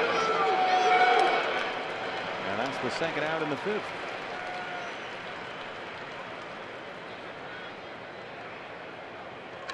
If there's a guy who does hit it here, it might be this one, Michael Saunders. So far, he struck out and walked. American League All-Star for the first time this year.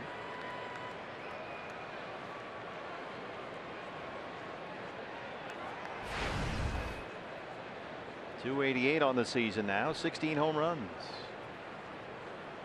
Well, we brought our mitts today, and we encourage all Diamondbacks fans, when you come out here to Chase Field, yeah, bring your glove. Yeah, put it under your seat if you're not using it. If you're in territory to perhaps catch a foul ball or a fly ball or a home run. Tapper back to the mound. Nice play by Zack Godley. Throws him out, but Toronto adds one more on the Donaldson single. There are the A&W Root Beer Barrels.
Trail the Blue Jays by 3. Hey, fans, when the D-backs win, you win at Papa John's. The day after every Diamondbacks win, you get 50% off your regular menu price online order at Papa John's. Enter promo code DBACKS50 at papajohns.com. Well, Zack Godley gives the Diamondbacks 5 innings tonight. His spot in the lineup due to lead off the home half of the 5th, and Zack's night will end here as Mike Freeman steps up. Hitting for the pitcher, Godley. Mike made his major league debut Sunday in the win over the Dodgers. First pitch swinging, drives it deep to center field. Kevin Pillar is there, however. One pitch, 1 out for Sanchez in the 5th. Freeman still looking for his first big league hit. Second baseman. Gene Segura's got 2 so far tonight. 2 singles, a stolen base, and a run scored.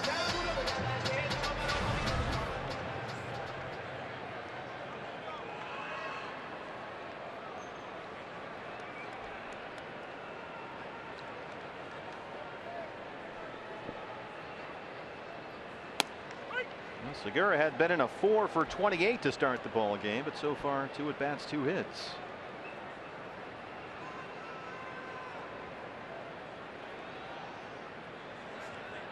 Look out. Curveball got away from Sanchez, and it's 1-1. It's amazing how many times Gene Segura ends up in a catcher squat in the batter's box, ducking underneath high breaking balls or getting out of the way of fastballs up and in. Donaldson at third. They retire Segura for the first time. 2 outs here in the 5th.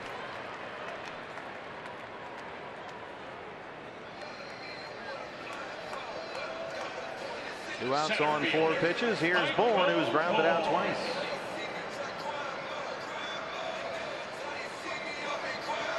Michael continues to contribute at the plate for the Diamondbacks.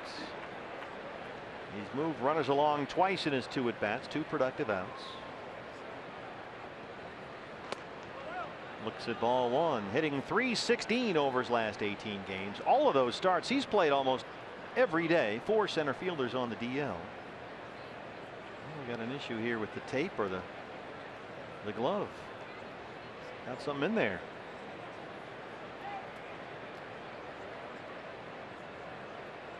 Greg Gibson wants him to button it up. You see a lot of guys wearing those various groups. They're little rubberized plastic bracelets, Live Strong and so forth and so on. Those balance ones. Everybody was wearing those a while ago. Yeah. But I've never seen a plate umpire ask a hitter to tuck it inside his batting gloves. Yeah, that's a little much.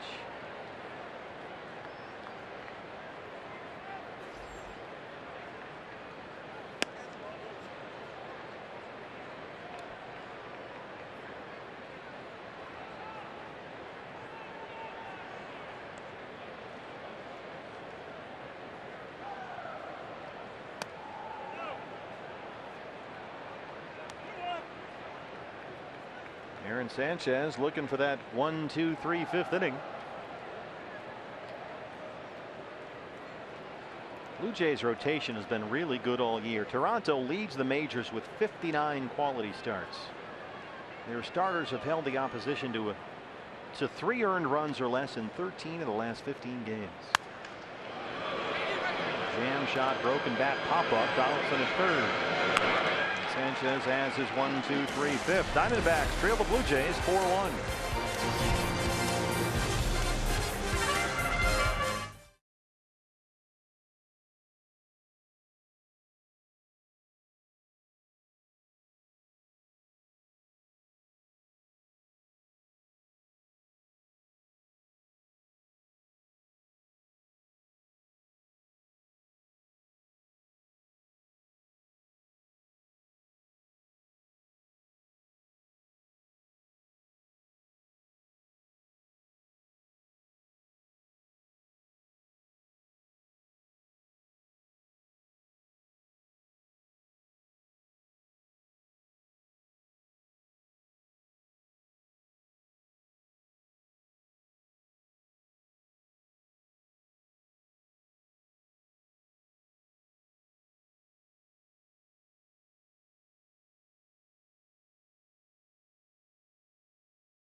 Sixth inning. Fans, you can follow Diamondbacks baseball live with the MLB.com at Bat app. Stay up to the moment at any moment with Game Day, live game video highlights, StatCast news, the whole thing. Download MLB.com at Bat, the #1 app for live baseball on your phone and tablet. New pitcher for the Diamondbacks as we start the sixth. Our Arizona Federal Credit Union pitching change. Silvino Bracho, 13 appearances in the big leagues this year, a 7.82 ERA. Every appearance for Bracho and some of the other young relief pitchers for the Diamondbacks an audition. See who gets the big innings from this point to the end of the season and who figures into that bullpen moving forward. Well, Bracho has given up home runs in his last 2 appearances, including Friday against the Dodgers when Chris Taylor got him for a grand slam. It was Taylor's first major league homer. Russell Martin leads off the Blue Jays 6th.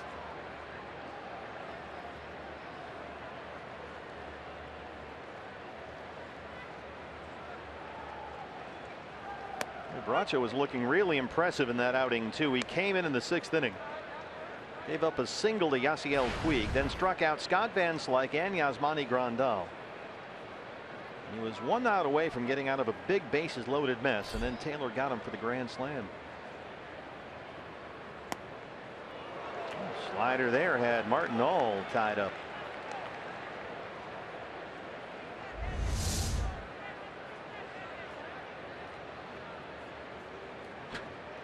That's an Ernie Witt swing. Yeah, I was just thinking the same thing. Drop into a back knee there. Throw him the same pitch and do it one more time. 0-2.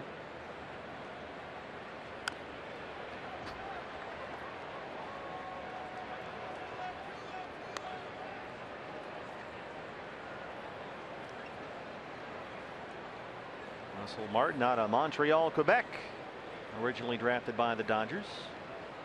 In 2002 out of Chipola College in Florida, same college that produced Patrick Corbin.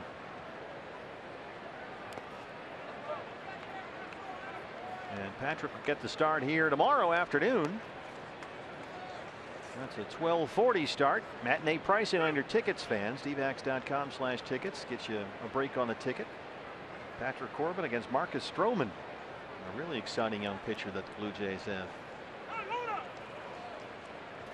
And then we head out on a long road trip.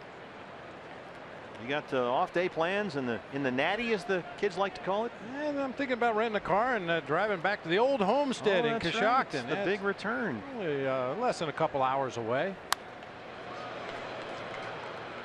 Coshocton's native son. Yeah, you gonna get the key to the city? Nah, nothing like that. He's gonna show up, sneak in, sneak out. It'd be chaos. Just wear your D-back stuff. Yeah.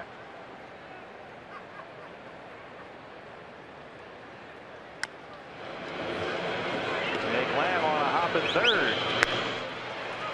Yeah, we don't. It's a security issue. We don't want anybody to get hurt. No, not at all. It might look like a scene out of the Hard Day's Night or something, chasing you down the street. Maybe not quite to that extent, but yeah, you get the idea. Here's Troy Tulowitzki. Yeah, struck out, grounded out 0 for 2. Well, then again, when we went to Toronto, got a lot of Blue Jay fans here tonight. This team has a huge following, an entire nation, really. I mean, it was a mob scene when we were there. We were only there like 36 hours. People with Bob Brenly signs. One guy. No, well, but then you went down and they were staying with a sign. Bob Brenly, please sign my poster he had. So you walked all the way down there and signed for him. We've got a lot of Blue Jay fans here tonight. And looking at the active roster for the Blue Jays, they don't have a number 9. Maybe there's something in the works. Oh, we may have laid the seed, as it were. Just plant that little seed and let it grow. Sooner or later, we'll all be there for the ceremony. That's how it would look. We had that mocked up last time we were in Toronto last month. Oh, you mean that wasn't really there? Well, I didn't want to break it to you. I didn't know how to tell you. You and Robbie Alomar right there. Boy, is there something wrong with that picture. I offered the guy $3. One of those, what are they, the Toonies and the Loonies? Yeah. He wouldn't take it. 1-2.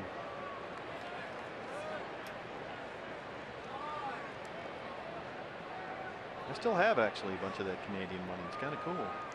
We all do. It's unavoidable.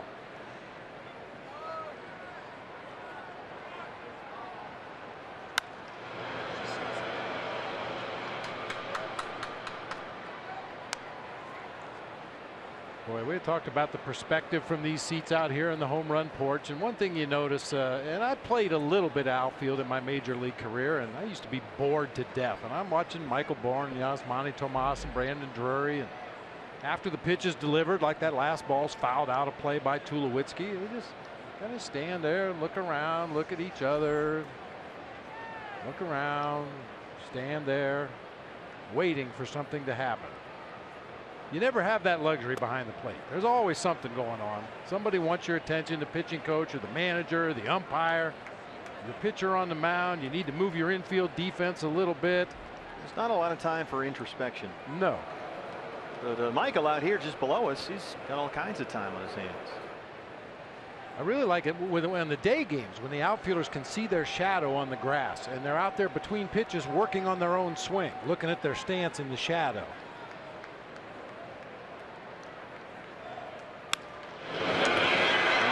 Diving Jake Lamb off the glove. That's a fair ball, and Tulowitzki has a one-out single.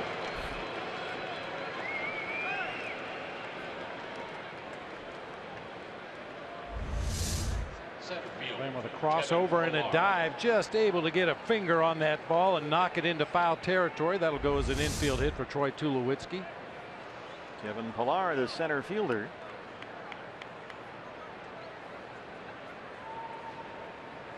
Pillar 0 for 2. He's hit safely in 9 of his last 10.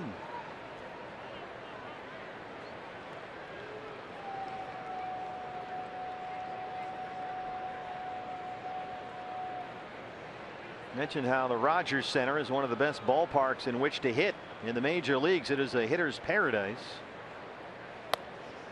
But Pillar is one of several Blue Jays, and look at their splits, a striking difference. Batting average home versus road. Look at that. 314 at home, the average down about 100 points away from the Rogers Center. And there's more than a 200-point drop in OPS for Pillar away from Toronto.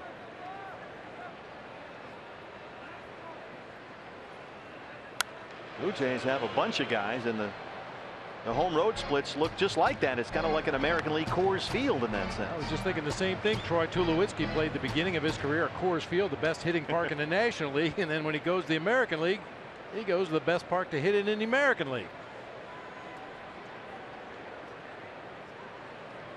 Well, Greg Gibson really angles himself in there. We were talking about that earlier. He's got a pretty sharp angle.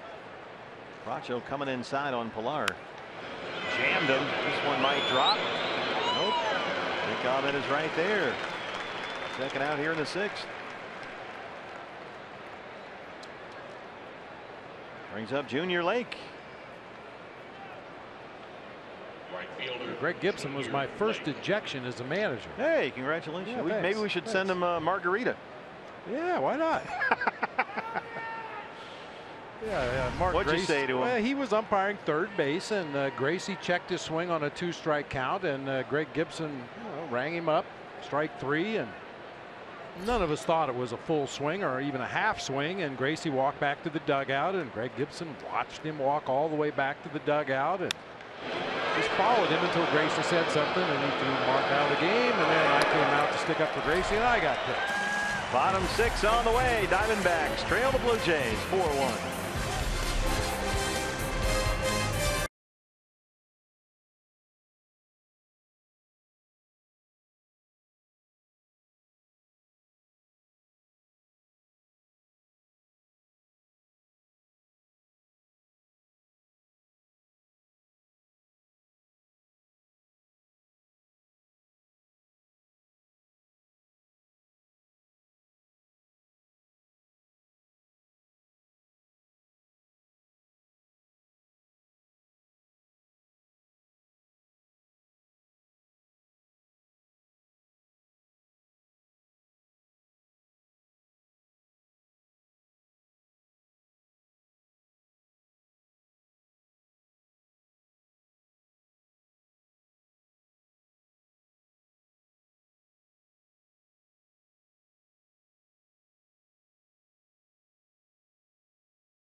D-backs trail the Blue Jays 4-1. Look inside our Arrowhead Honda game diagnostic. Maybe too many zeros in there, especially in the middle. Yeah, you can get away with only 5 hits in a ball game occasionally if you bunch them together, but 2 coming from the top of the order, 2 from the 7-hitter, and 1 from the pitcher spot, just not going to get it done. Well, here we are broadcasting from the home run porch. Got our food. Dennis Lamb, star of the Dennis Lamb Show. Thank you, sir. Celebrities. You never know who you're going to meet up here. Well, it's a place to be. Time for Goldie in the middle of the order to get it going, or at least try to here against Aaron Sanchez. Goldie 0 for 2, does have an RBI. Goldie, Lamb, Castillo 3, 4, and 5.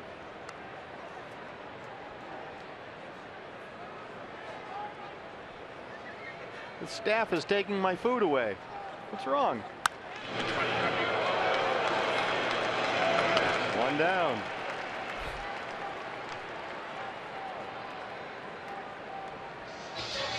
Well, the Blue Jays have been saying all year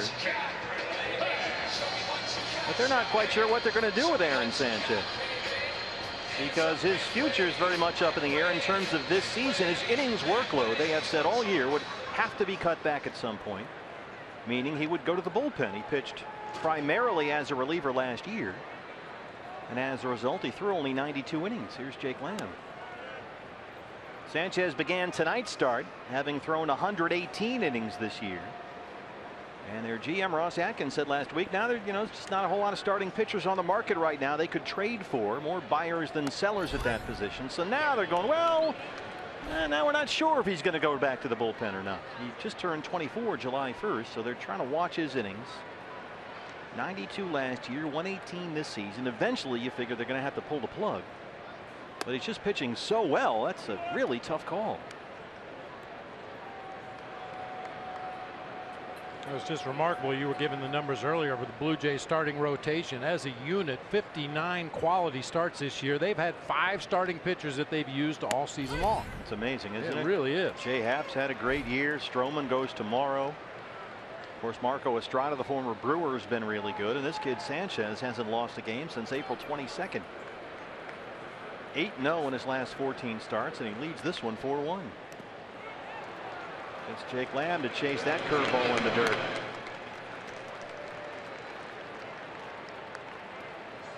Six in a row retired by Sanchez brings up Wellington Castillo. Last time Welly got hit what appeared to be on the pinky of his left hand by a pitch. That was to lead off the 4th. Fortunately seems okay.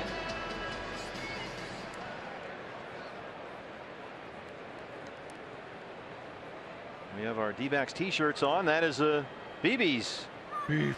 supporting the catcher. You guys all stick together.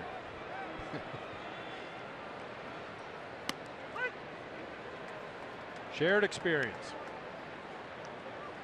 You really can't explain to somebody who's never put on the gear and sat behind home plate exactly what it's like.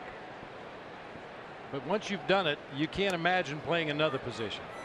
Everything else, you feel like you could go to sleep between pitches. All the shooting pains keep you from going to sleep.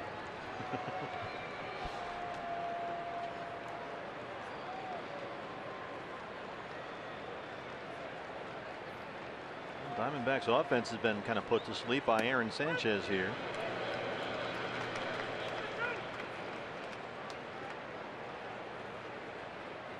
Godley and Segura led off the 3rd inning with base hits. Nothing came of it, and since that 3rd inning, Arizona has only 1 hit, a Tomas single.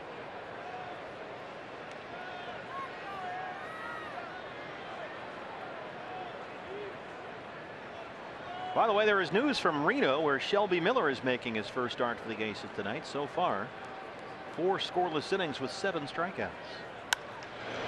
Beef hits this one out to right. Junior Lake is there. It's another 1-2-3 inning for Aaron Sanchez. Through 6, D-backs trail at 4-1.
D-backs trail the Blue Jays 4-1. Fox Sports Arizona has partnered with Grammy Award-winning country superstar Dierks Bentley.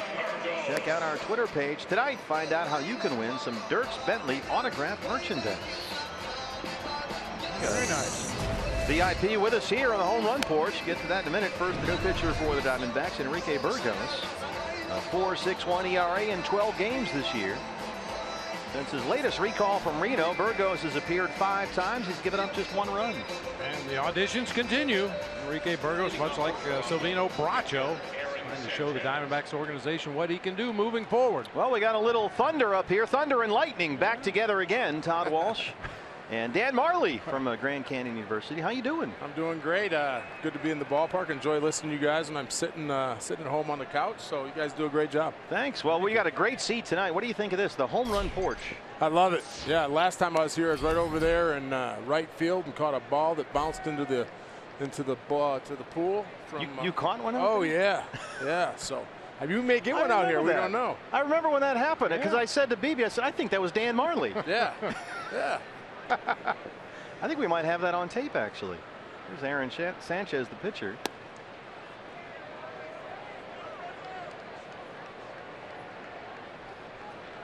Two 2-0 now. The studio for the pre and post game show right up behind us here. Yeah, I was there earlier. In your neighborhood tonight. And I'll be doing, bringing me some fries. Oh, thanks, the man. Plate of fries for the table. And I'm going to be doing the post game, so it's good. It's fun to be here. All right, now this is you, Dan. This is the play you're talking about right here. I just walked out there for some buffet, got a thing of food, and it bounced right to me. Look at that. Didn't spill a chicken strip or nothing. It was perfect. Look it in. Look it all the way in. That's great. That's right. Didn't spill a drop. You're right. If it wasn't a Diamondback guy, I was going to rifle it at second to get him out. How's the team looking? Good. You know, we had a great year last year. We had 27 wins, 27-7. This is our 4th year in our transition. We went from Division II to Division I, and this is the last year where we can't go to the tournament. So we want to keep improving and get better and build on the momentum that we had last year. We lost 4 guys from the team, but we brought in some guys. So it's going to be an exciting year. You know, we start at Duke, which is going to be a pretty good test. They're going to be the #1 team in the nation. And then we're at Penn State, and then we're at U of A. But the great thing is we're playing Louisville and San Diego State right on campus at GCU, which hardly ever happens for a mid-major college. Burgos walks the pitcher to lead off the 7th inning. Is that something that you want to do, Dan, consciously, to raise the level of the non-conference schedule? Yeah, we always want to do that. I mean, my first year, our first game was against Kentucky at Kentucky. We played at Louisville. We've played at Indiana. We want to continue to get better. You know, our goal at Grand Canyon for every sports, there's 21 sports at Grand Canyon, is to be top 25.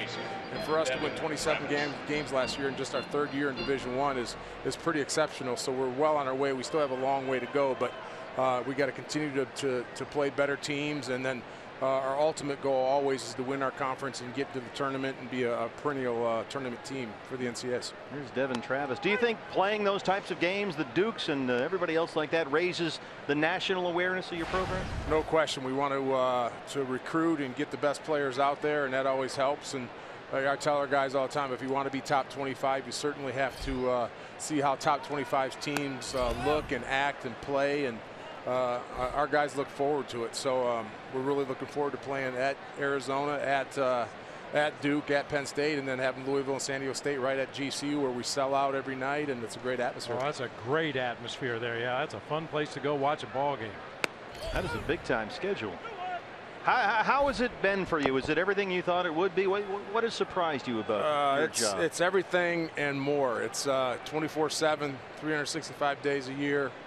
Always recruiting, always teaching, always coaching. But I really enjoyed it, and I fell in love with coaching when I went back to the Suns, and it kind of brought back the competitive side of me. I got into broadcasting, which I really enjoyed, but there was always something missing when I started coaching.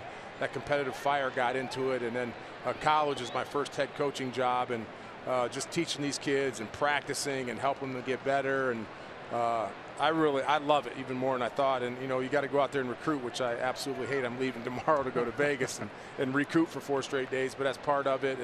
But the fun part of it's coaching and teaching. Yeah, I was going to say a lot of NBA guys, especially guys that have had the level of success that you enjoyed as a player professionally, They wouldn't want to get on the planes and make all the trips and go into the living rooms and talk to the kids as much as you have to do, especially when you're trying to build a program. Yeah, it's different. You got to have a lot of patience, and that's hard for me because I don't have any patience whatsoever. So I want to win now and win right away. And luckily, I've got a great university. President Mueller is a fantastic president. I got Mr. Colangelo working with me again, the guy that drafted me for the Suns. So we've made a lot of strides in the 3 years. So you got to stay patient, but you want to win right now. And it's been fun. I got guys who will run through the wall for me and want to win now, and it's been exciting. So, as I said, the recruiting and that kind of stuff is not the greatest thing ever, but you get to meet a lot of interesting people. Beautiful pitch there from Enrique Burgos. He rings up Devin Travis for the first out in the 7th. One of the things you learned, Dan, was how much you rely on your staff. Yes. It always helps to have one of the best people things, working with you. Yeah, one of the best advice I got when I got this job was take your time and hire a good staff around you. Unfortunately, I have some great assistant coach, Todd Lee, Chris Creverone, and TJ Benson are tireless workers and do a fantastic job, not only on the recruiting, Carol, but Todd does all the stuff that I don't want to do as far as scheduling and all the stuff that I have to deal with. So you do have to surround yourself with people around you can make you better. I always thought it would be like being the White Shadow. Like that was the big show when I was a kid. The That White was, Shadow. yeah. I wanted to be for a while. I wanted to be Ken Reeves. Yeah. That looked like a cool Coolidge, job. yeah. Yeah, Coolidge Yeah. and Gomez and all those guys. Yeah, that was a great show. Do you find it's like that, your relationship with the kids? Yeah, you have great relationships. You know, at Grand Canyon, a lot of mid-majors, you don't have one and dones, obviously. So you get to bring a guy in. Sometimes you redshirt them. You're going to have 4 or 5 years with them, and it's fun seeing them, watch them grow, get better every year. That's been just terrific for me, is watching our kids and how they develop and get better and become young men and all those kind of things. So I really enjoy that, but I got to find me a couple of those Coolidge's guys, and then I can be able to beat some of these Dukes and Kentuckys. Get some bigs in the middle. Yeah. Well, how is it recruiting the Valley? I mean, you know, we hear some names from time to time will pop up in the papers or whatever. Is this a good place to look for basketball Yeah, that's players? good. You always want to recruit in your backyard. You know, you always want to get the best players here in Arizona, and it's been hard recruiting, to be honest with you, because high school kids, all they think about is going to the tournament. And we're not able to go to the tournament until after next year. So it's been getting a little bit better. And I think we're like in the 8th in the nation in guys from foreign countries. So we have kids from Africa. We have kids from Australia. We got a kid from Spain. We got a kid from Finland. So we go all over the world looking for players and that. But we always want to recruit in our backyard and try to get the best players right out of here in Arizona. It's amazing how much more basketball has become an international game over the last decade at all levels, it seems. It really has. It's a global game, and it's gotten better and better. You just look at the NBA and the draft situation and the kids that are coming in, and you know, the kids that Suns got. So we look all over the place. You know, we've been to Australia. My staff's been there 3 times. I've been there twice. That's a long trip, boy, but it's fun once you get there, and they got some really good players. I remember that flight. Watched about 7 movies. Yeah, you guys have been there. That's right. Yeah. Burgos has gone 3-2 on all 3 batters he's faced here in the 7th. He walked the pitcher Sanchez, struck out Travis. Now a full count on Donaldson with Encarnacion on deck. That one gets into center, a base hit. Now you're back with your partner, Lightning. Yeah. Now we were kind of jokingly calling you Thunder and Lightning last time, and it sort of gained some momentum and caught on with the folks. We got to find a name for Jude, because we were kind of the 3 stooges, Jude and Todd and me back in the day.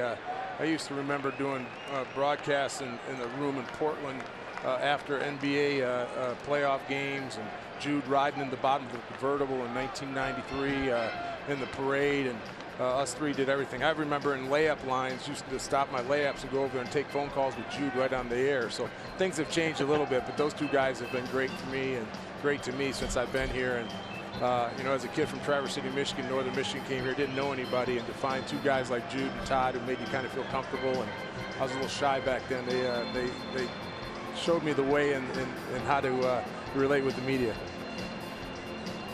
Mid-America Conference guy, right? That's right, yeah, Central Michigan. Yeah. I went to Ohio University. We used to battle with Central all the time. I hate, you know, back there we had to take the bus rides there. That was a long bus ride, yes, boy. Yes, it was. It was just as long going the other way. Yeah, it was. Encarnacion, a 3-run homer in the 3rd, his 25th of the year. A big out for Enrique Burgos, 2 on, 1 down. Encarnacion has homered flat out twice, 1 for 3. leading the major leagues in RBIs. By the way, Shelby Miller pitching for Reno tonight has a no-hitter through 5 innings with 10 strikeouts. Good for him. Well, that was left kind of open-ended when Shelby went down to the minor leagues. It wasn't like he was going down there just for a rehab outing. It'd be interesting to see if his effectiveness tonight has any influence on how quickly he gets back here. I think he's going to have to show them some consistency. I would think so, yeah. Had 2 starts at Visalia when he was rehabbing that finger. Both went very well.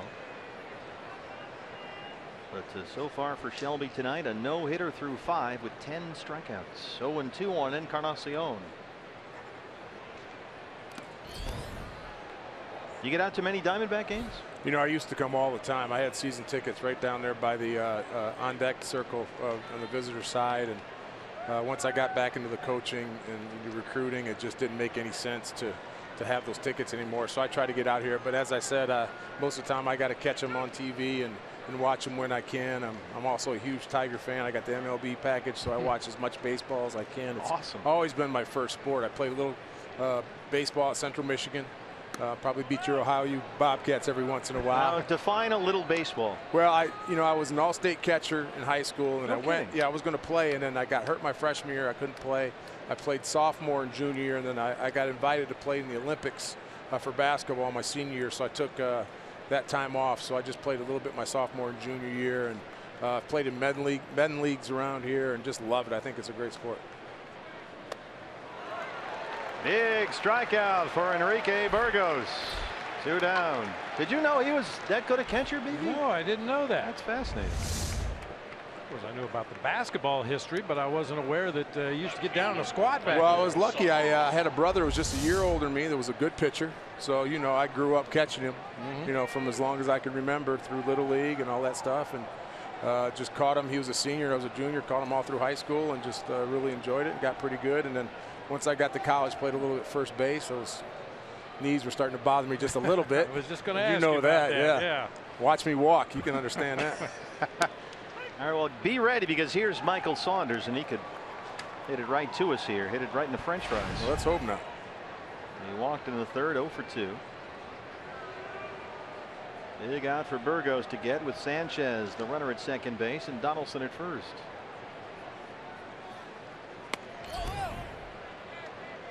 What do you make of the D-back season? You know, it's just such a struggle. You know, such high hopes at the beginning of the year with Zach and Shelby, and just bad start. Zach not getting off well. Shelby never getting it going.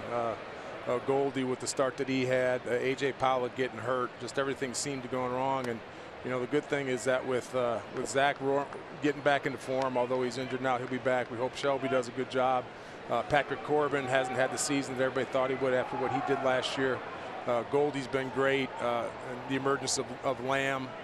So, you know, just hope they keep fighting and get a little momentum here in the second half of the season and get it on a little bit of roll and carry this over for next year when guys are more comfortable and have been here a year. Get healthier, too. Yep. Fastball missed away, and Burgos is behind 3-1. The catcher Russell Martin on deck. You know, occasionally you can get some benefit from a season like this. Yeah. You don't always see it while you're in the midst of it, but you know, some guys getting some playing time that maybe wouldn't ordinarily get playing time. We've talked about the bullpen, all these young arms getting opportunities to audition here in the second half of the season, and you know, ideally it makes the D-backs a better team next year. Brandon Drury.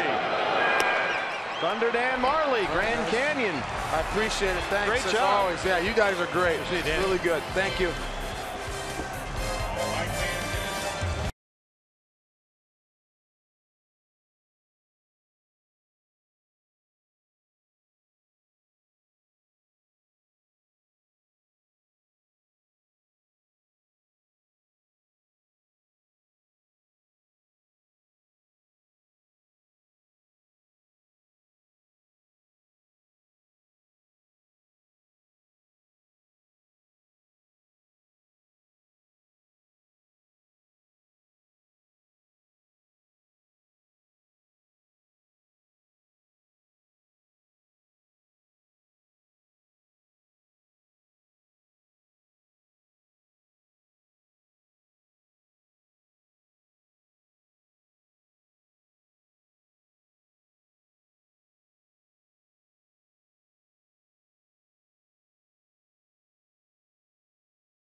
The 7th inning. Hey fans, we invite you to participate in Gila River game nights by signing up at one of the interactive kiosks located right here at Chase Field during any Diamondbacks regular season home game.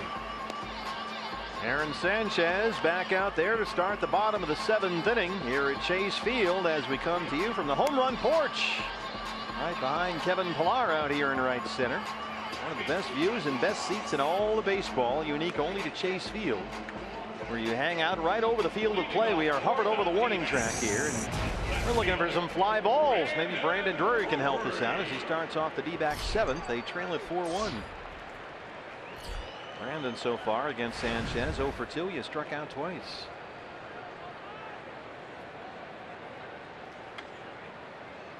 Sanchez has retired the last 7 he's faced. He's given up only 1 hit since the 3rd inning. That was a Tomas single back in the 4th.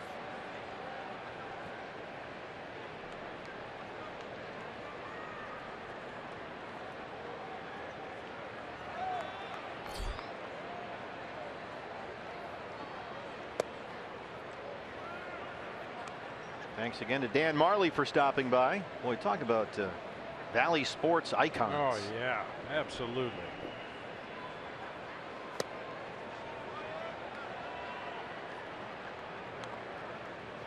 (2-0).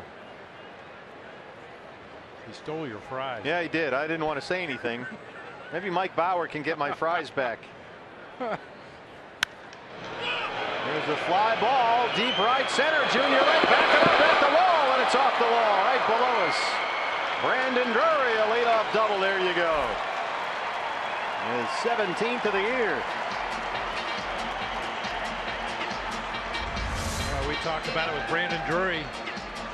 Back-to-back days with the big knock against the Dodgers, a walk-off win, driving that ball to the gap in right center this time. That's when he's at his best, gap to gap. If he's supposed to pull the ball into the seats, he will. Look out, Dan. Don't drop my fries.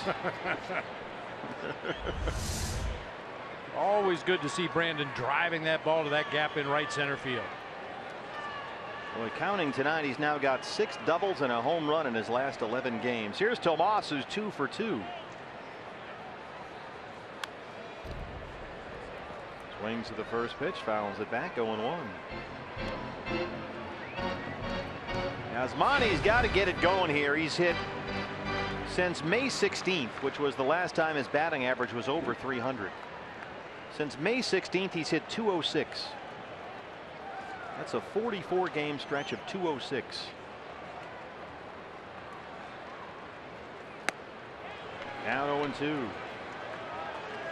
Sanchez, we've talked about him all night, what a tough customer he is, especially with runners in scoring position. Over his last 4 starts plus 6 innings tonight, opposing hitters 5 for 37 with runners in scoring position. That is a 135 batting average when he gets traffic on the bases. This kid is an enormous talent. 90 pitches, 55 strikes.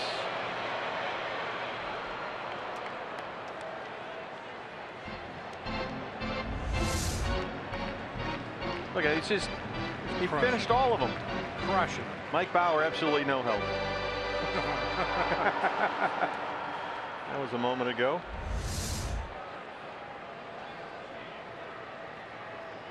Our increasingly reliable staff, however, has brought over some more.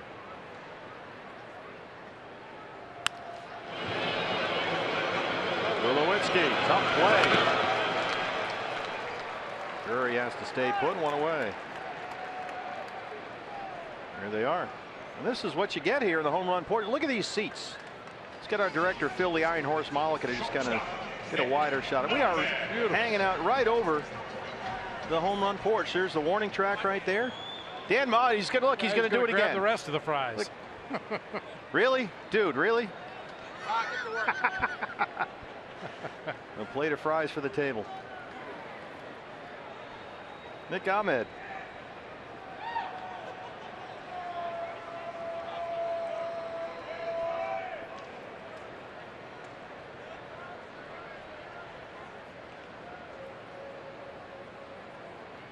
Nick Ahmed so far has struck out and hit into a double play.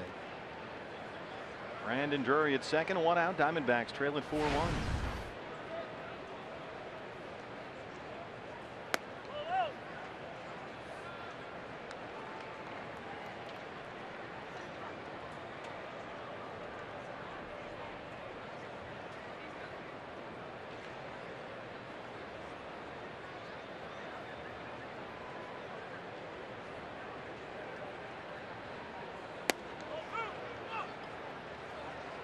I do have to say another upside of doing the game from out here. Getting to wear shorts and a ball cap. Yeah, that's not bad, is I'm digging this look, I tell you. Feels like a ball game. Yeah, you're out here, shorts on. Summer in Arizona, here we are. Got the Pumas going.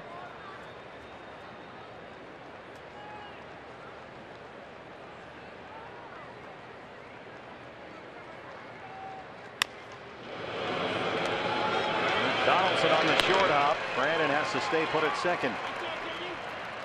Hey fans, anytime the D-backs score 5 runs or more, Taco Bell is giving away 3 free tacos with the purchase of a large drink between 4 and 6 the following day at participating locations. Well, pitcher spot comes up. Looks like Ricky Weeks Jr. now. Enrique Burgos, number 5, Ricky Weeks Jr. So the wife and I go out to the movies last night. Okay. You know, night off at home, kind of a big deal. And I sit down in the theater. It's dark. I sat down. There's Ricky Weeks Jr. and his wife. Ricky was there on a night off. They had a date night. They had a sitter. Big night for him. We went and saw that the Kevin Hart movie with The Rock, which was really funny. I believe it's called Central Intelligence. There you go. Yeah. Kevin Hart is funny. Ooh. That's not funny.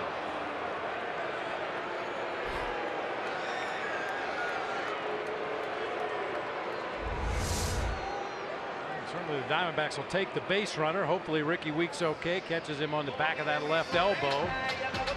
What a frustrating at bat for a pinch hitter. You wait all night for that one opportunity to go up there and swing the bat and get plunked with the first pitch. And get drilled. Well, the second hit batter of the ball game for Aaron Sanchez.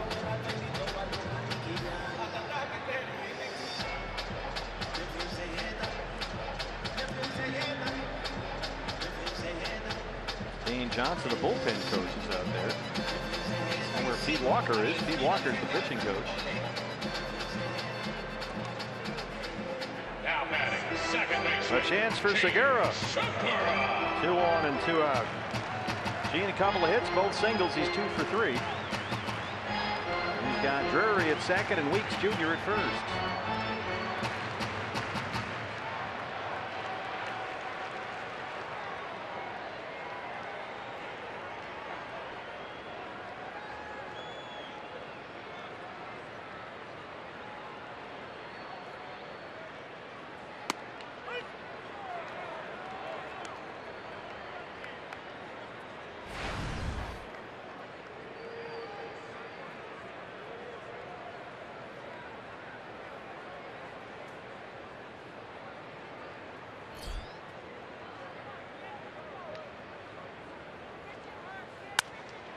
Broken bat, and Encarnacion is there, so is Sanchez, and that's the end of the inning. We are through 7. D-backs trail the Blue Jays 4-1.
Next, trail the Blue Jays 4-1. CenturyLink, your link to what's next. Here's what's next. A matinee day game tomorrow. You get matinee prices on your tickets. We'll give you a break on the cost of the seat. For the series finale, Marcus Stroman on the mound for Toronto against Patrick Corbin. That's a 12:40 first pitch. Diamondback Line pregame show comes your way at noon on Fox Sports Arizona. The pitcher for the Diamondbacks, the right-hander Randall Delgado. Randall's worked just over 46 innings in 40 appearances with a 4.24 ERA. He last pitched in Saturday's win over the Dodgers. Came into the game in the 12th inning, got a ground ball out with the bases full and 2 down. Wound up with the win. Retired the only batter he faced, got a critical out in that ball game.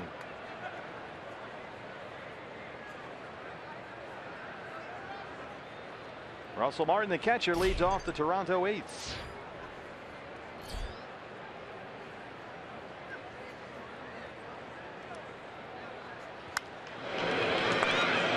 And coming at shortstop. One pitch, 1 out.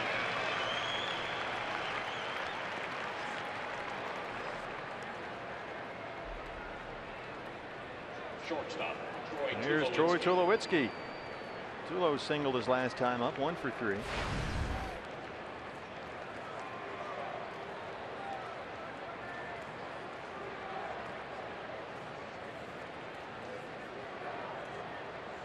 The Tulo chant is in force.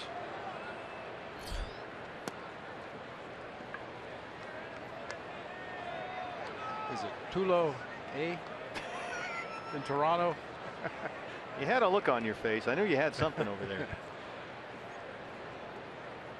The Tulo chant has followed him from the Rocky Mountains.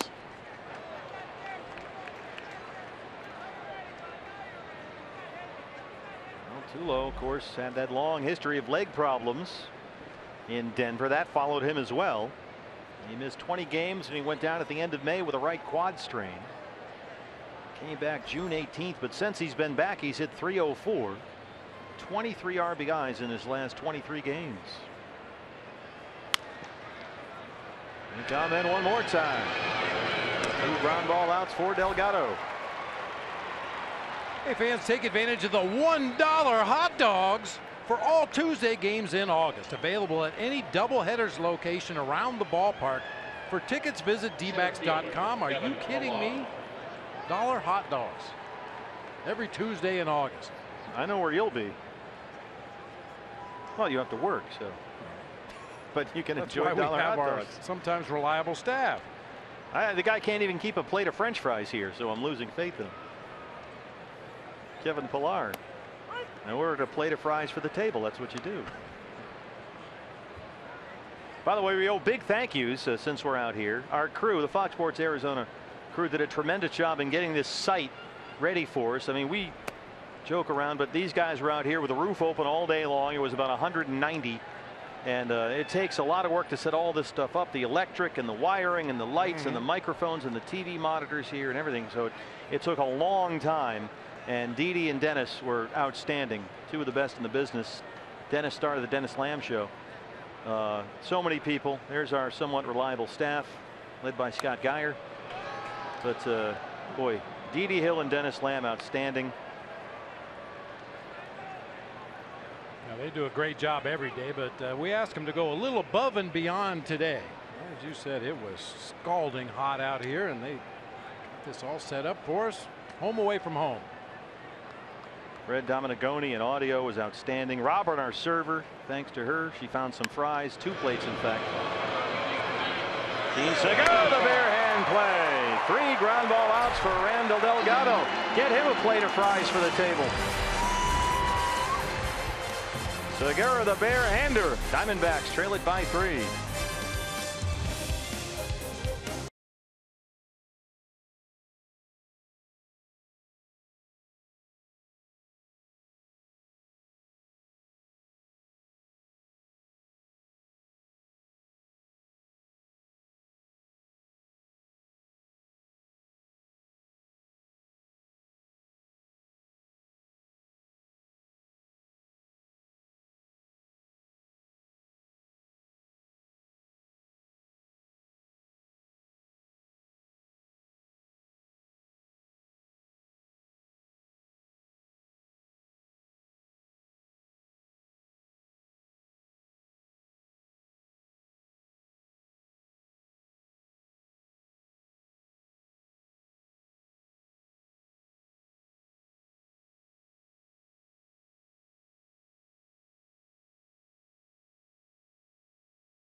And Bob and guys, I just want to confirm here, Dan Marley, who is at the set, was somewhat non-committal on D-Backs Live, the pregame show. But if I get Bob Brenly up here for segment 1 of the postgame show, you will stay. As long as he brings the French fries.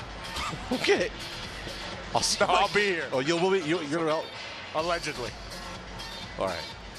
Still a Ma, the meatloaf. committal. Diamondbacks Live, Dan Marley, our VIP analyst. We think, guys, when it's all said and done, if Bob brings the goods. I'm day to day. We all are. Well, I know he's had something to eat. He should be just fine. He ate all my French fries. There's none left. Our Gila River game summary. Edwin Encarnacion has the game's big hit. Blue Jays got 3 straight hits against Zach Godley in that third, all with 2 outs. Travis singled, Donaldson singled, Encarnacion homered his 25th of the year.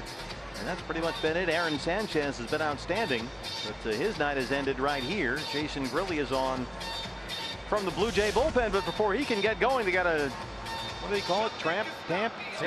Yeah, that hole in the front of the mound is just not where Jason Grilli needs it to be. We've talked about this in the past. You get a pitcher out there and he lands in the same spot over and over 100 times in a ball game, digging a big hole. And then a reliever comes in and he lands on the side of it or on the very front edge of it. And it's just a situation where guys could very easily injure themselves. You have to have a very firm landing foot, and the Diamondbacks grounds crew is going to hustle out there and fix it for Jason Grilli. Grant Trenbreth and his crew will get on that right away.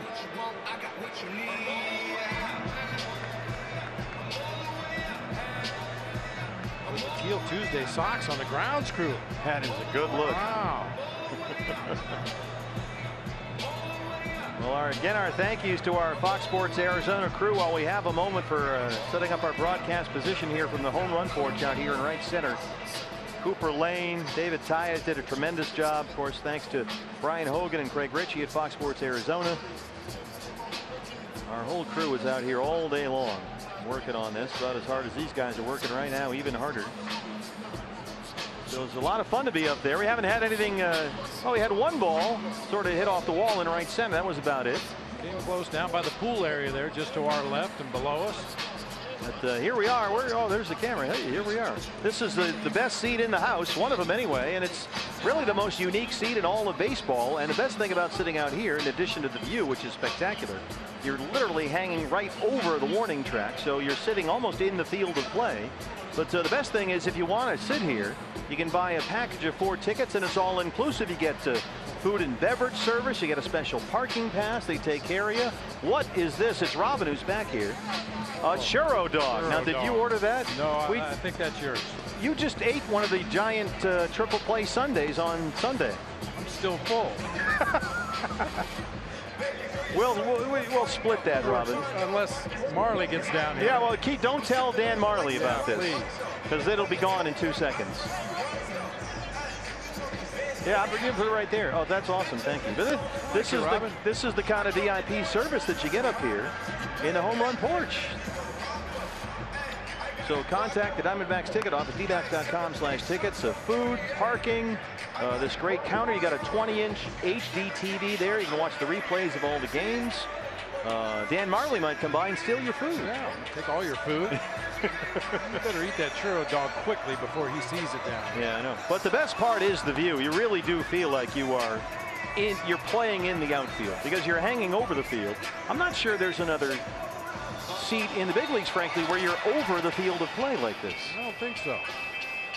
Nothing jumps to mind immediately, and certainly you can see our location there right above that prize sign on the right center field fence, as close as you can get to looking directly into home plate. Well, here's Jason Grilli, veteran reliever. And this is the way we ended the first inning. Michael Bourne caught that one, threw it right to us. We were no idea. Clueless as usual, but a somewhat reliable staff member was there. Fortunately, fielding that one. That's our Chaz Roberts Air Conditioning and Plumbing Cool play the game. Michael Bourne will lead off the 8th inning. So Bourne, Goldie Lamb, 2, 3, and 4 against Jason Grilli here in the bottom of the 8th.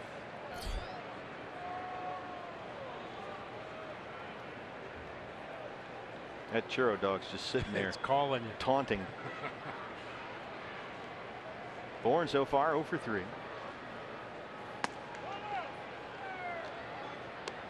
Well, Diamondbacks couldn't do a whole lot with Aaron Sanchez. Let's see how they do with the Toronto bullpen. Gurley's 38th appearance, a ERA just a tick under 4.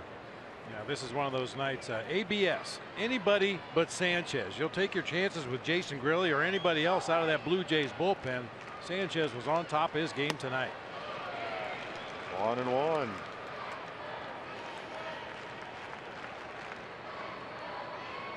I'm not nuts about interleague play. I'm kind of a little old school about that. I like a lot of things about. I like the 2 wild cards. I like the home field for the All-Star game. But I'm not the biggest interleague guy ever. But we had more than 4,000 walk-up seats sold tonight for this ball game. And I think the fact that it's the Blue Jays, a team you don't get to see live. Last time they were here was 2013. But you've got a lot of Canadians in the Valley, of course, and a lot of Blue Jay fans everywhere. They're really Canada's team. It's 4,145 walk-up seats sold for the ball game today. Great job. That's another thing you see from this particular vantage point that we don't normally get a chance to see from the press box. There's an upper deck here, and there's people sitting in it. Who knew? Usually that's over our heads, Yeah, like most things. But yeah, we can see the lower bowl. We see the fans sitting out in front of us and below us, but you never realize that there's a lot of people sitting upstairs. Great Diamondback fans.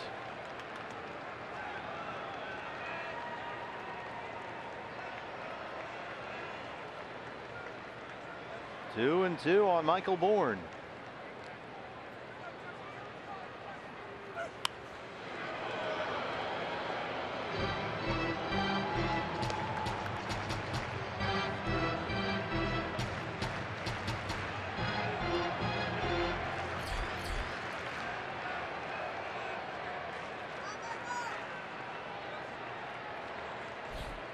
Diamondback Live post-game show with Thunder and Lightning back together again. Follows our ball game.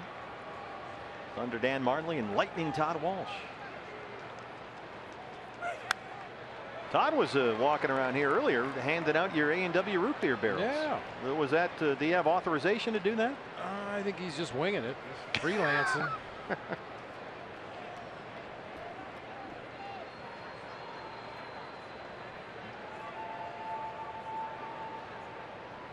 I'm wondering if Todd actually brought those to the ballpark with him. Where did he get them? Well, that was kind of my point. They're locked up in a hidden location in our broadcast booth. But that's the thing. We're not in the booth, so who knows who's walking in there and going through our stuff. Got some valuable items in there. Don't mess with my stuff. Yeah, that's the thing. See, there's the booth that's empty. I think Todd Walsh, what's happened here, BB, is he's rifled through our booth. And he's going to resell a lot of those items in his garage. Oh, there you go. That's probably how he restocks the garage. Now, who knew that we would have stumbled into a major crime like this? Come to think of it, well, he's there. He's up there on the set with Dan Martley. Well, he probably has a semi-reliable staff working for him as well. See, there's Thunder and Lightning right there. Look, they're telling him, hey, put your earpiece in. They're talking about you. Todd, did you steal our stuff? Oh, the root beer stuff? I know a girl, I'm not going to say any names, Kate Longworth, has said that there was some contraband up in the booth. Way to give her up. You really held out for that one. Yeah, I did for almost 4 seconds. These are fantastic, by the way. He's eating them up there right now. Marley's got my fries, and he's got your root beer barrel. Oh, these are really good. Here's Goldie. Sorry. my bad. Okay. All right, go back to work. Thunder and Lightning. First walk of the ball game offensively for the Diamondbacks. That has been a non-existent offensive weapon for the D-backs. And you know, you can apply that to is the guy at the plate right now. That's kind of surprising. Paul Goldschmidt. I mean, Goldie, for a good portion of the first half of the year, was leading the major leagues in walks. But the bases on balls have dried up a bit in July. He's walked only twice all month long. And so you go, well, what's the big deal? Well, look at his on-base percentage. It was over .420 in each of the first 3 months of the year. In July, Goldie's OBP is under .330. So a big drop.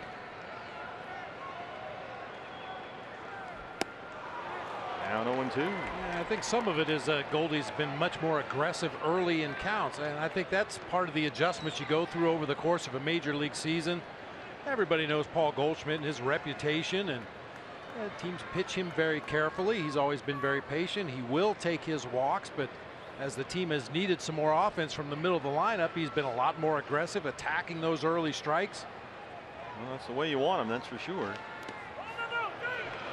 He did not go. And a Demuth at first, the crew chief. Mark Grace and Dave Magadan, the hitting coaches. Yeah, those two guys right there that'll tell you they both took a lot of walks over the course of their career, but there were times where they would go to the plate and intentionally look to ambush the first strike they saw. Once you've developed a reputation as a patient hitter who will take a walk, pitchers pitch you differently. They try to jump ahead in the count with that first fastball right down the middle of the plate, and occasionally you turn it around and ambush that pitch. All right, to Travis at second base, and Tulo turns it.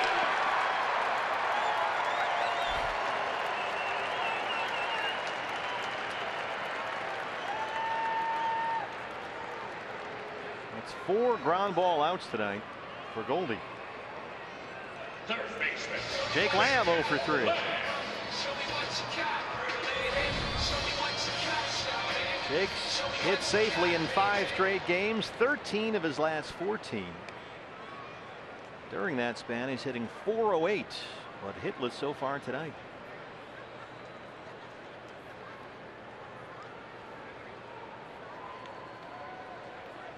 Yeah, just as an illustration on Goldie, I mean, we've seen him have a lot of at-bats this year where he saw 9 pitches in an at-bat. He's seen 9 pitches all night tonight in 4 at-bats.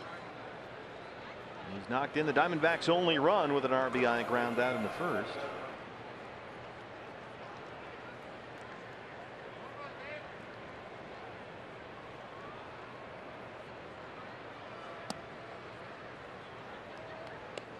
Slider missed, and it's 1-0. Boy, Jake Lamb last 14 games, 13 extra base hits and 14 RBIs. There we are, middle of your screen. Hit it up here. Right here, Jake, right here. 1-1.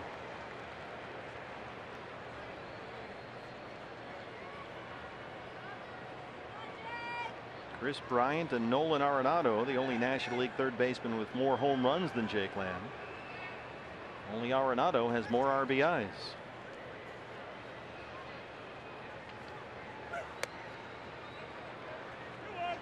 Two and 1.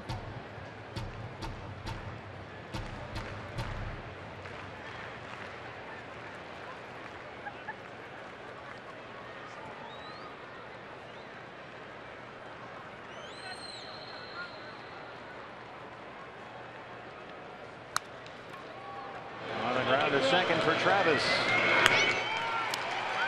We'll head to the 9th inning. Diamondbacks trail Toronto 4-1.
Jays 4-1. May fans arrive early to the Diamondback Brewer game. It's a 5:10 start on Saturday, August 6th.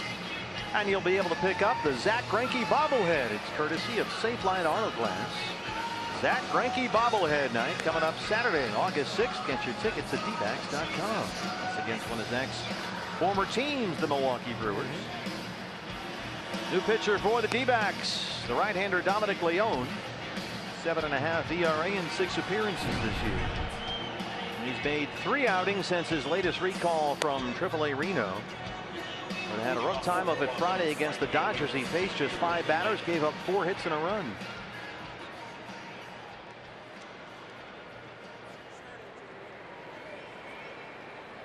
Junior Lake will lead it off. Pitcher spot behind him. Justin Smoak is in the on-deck circle.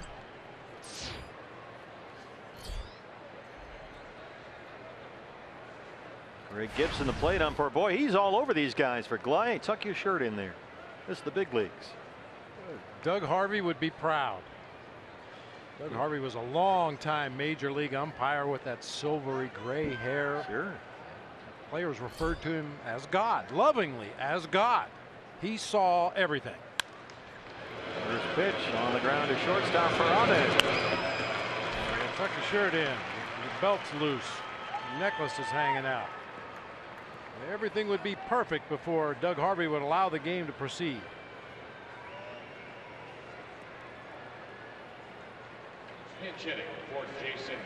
Here's Justin Smoak, the switch hitter, heading for the pitcher Grilli. 239 and 10 homers. Smoak comes into this series with a 5-game hitting streak. He homered Saturday in Oakland. And the Diamondbacks have the shift on.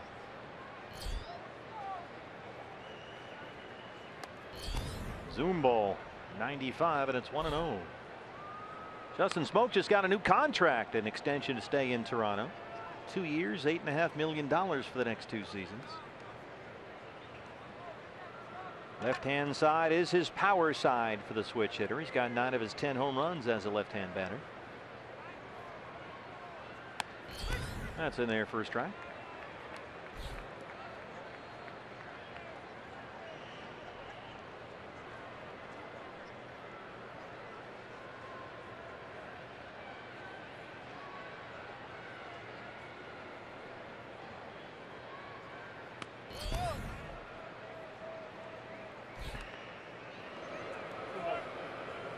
Toronto bullpen getting ready. Roberto Osuna, the young closer.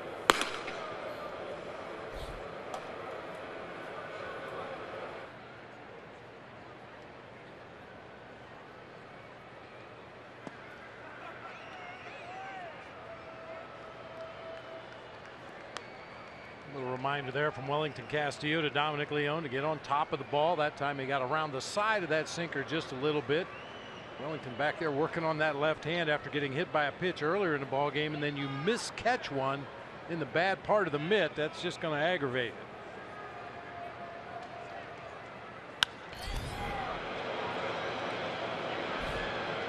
Full count, 3-2.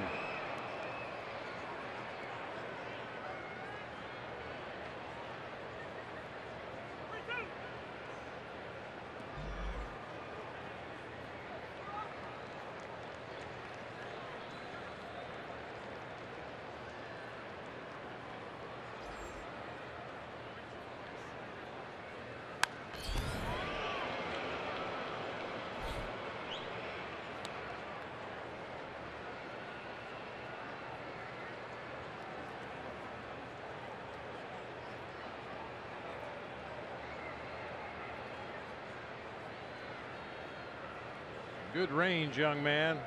Sometimes you got to get after it. He walked him. A 1-out walk, 3rd walk of the ball game issued by Diamondbacks pitchers. Brings up Devin Travis.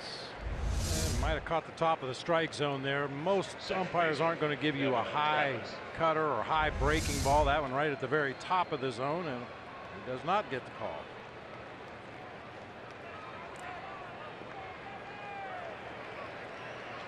Travis 2 for 4, a pair of singles. He scored twice.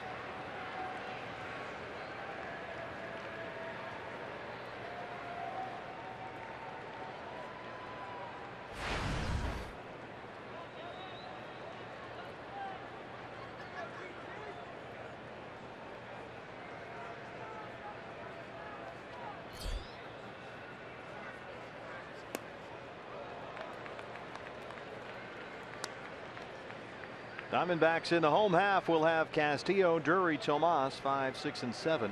Roberto Osuna warming up in the Toronto bullpen.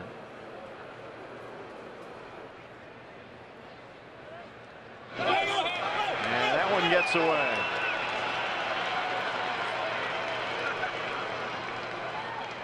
Second time that's happened to the Diamondbacks pitching staff tonight. Godley threw one away earlier.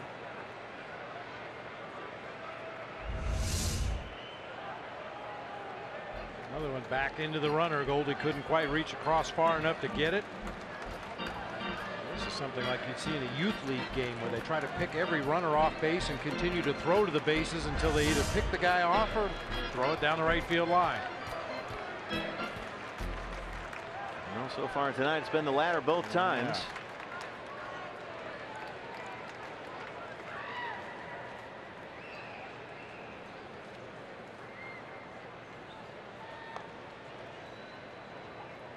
Andy Burns running for smoke over there.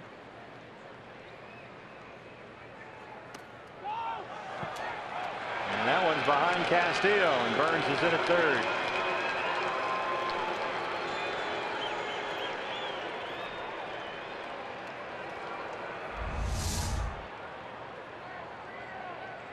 Well, he just tried to pick it clean out of the dirt there. A little short hop right in front of him. Came up with the glove enough for that ball to sneak underneath, go all the way to the backstop.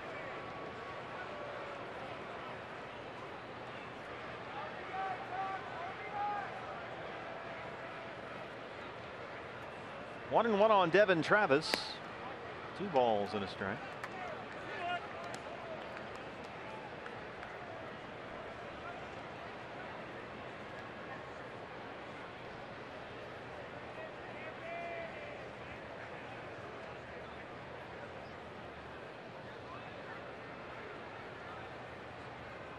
Infield comes in for Arizona.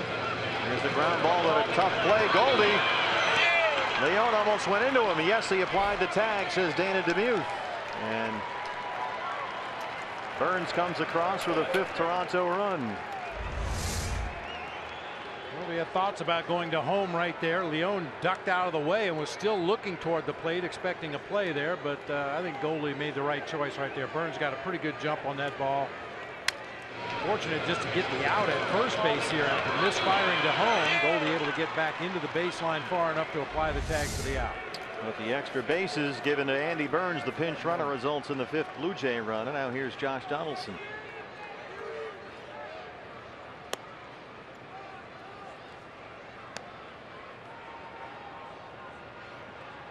Donaldson having a big night. 3 for 4, 3 singles. He's got an RBI. He scored a run. Now up to 307 on the year.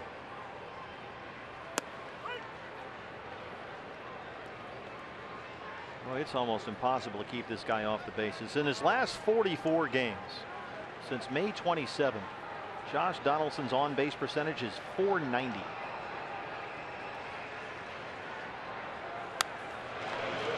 He's one of the more intense hitters in the major leagues. We talk all the time about guys that refuse to give away at bats. Well, this is one of them right here. Regardless of the game score, regardless of where the Blue Jays are in the standings, he is going to grind every pitch of every at bat. I'll tell you, win MVP awards.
Fair ball for Lamb at third.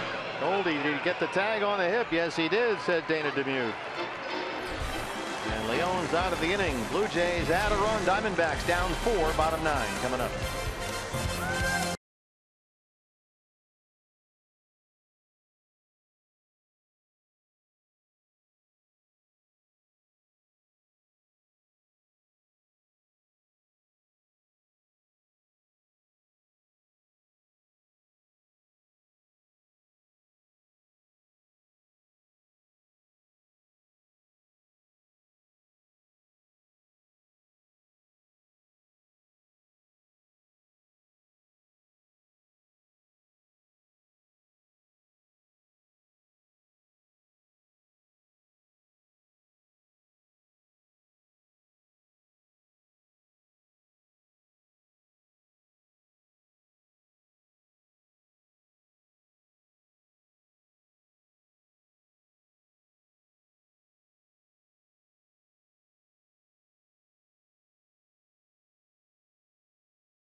Inning, trailing the Blue Jays 5-1, and Toronto's outstanding closer is on. It's the right-hander Roberto Osuna. In save opportunities this season, his ERA is 0.42. Pretty good. 19 out of 21 so far. He's given up in 21 save situations this year. He's given up 1 earned run. Now this is not a save situation, but still. He's pretty good. You get the point. And he's instant death on right-handed hitters. He struck out 15 right-handed hitters over his last 37 faced. Nearly 41%. Wellington Castillo, Brandon Drury, Yasmani Tomas due up in the Arizona 9th inning. Castillo 0 for 2. He was hit by a pitch.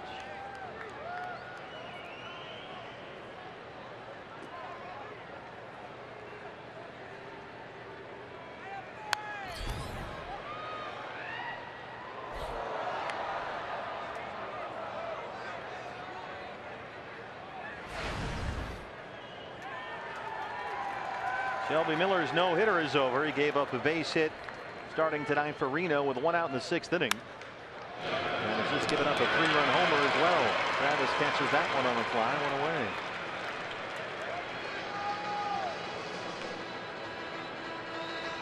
Brandon Drury doubled his last time up, 1 for 3. Dan Marley on the postgame show coming up next with Todd Walsh. Yes, Thunder and Lightning back together again. Diamondback Live postgame show follows our ball game. Back tomorrow afternoon at 12:40 first pitch. A getaway day matinee. Patrick Corbin against Marcus Stroman. We're on an airplane after that ball game, headed to Cincinnati. Here we are. And up above us right there, Thunder and Lightning. Todd Walsh and Dan Marley.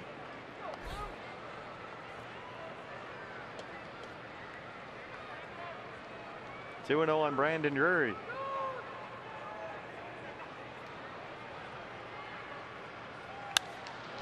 Coming at you, BB. Not enough. A little short.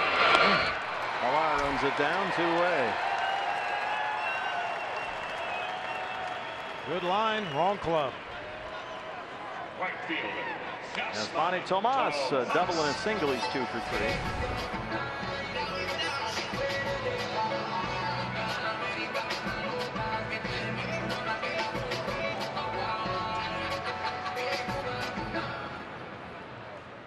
Been a quiet night for Kevin Pillar. Normally he's face planted into the fence 2 or 3 times by now.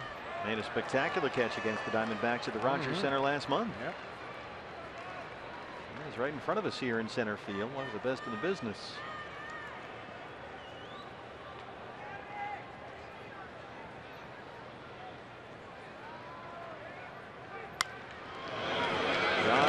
Wilson at third. And that's the ball game. Diamondbacks drop the opener here, 5-1. Just never could solve the riddle of Aaron Sanchez.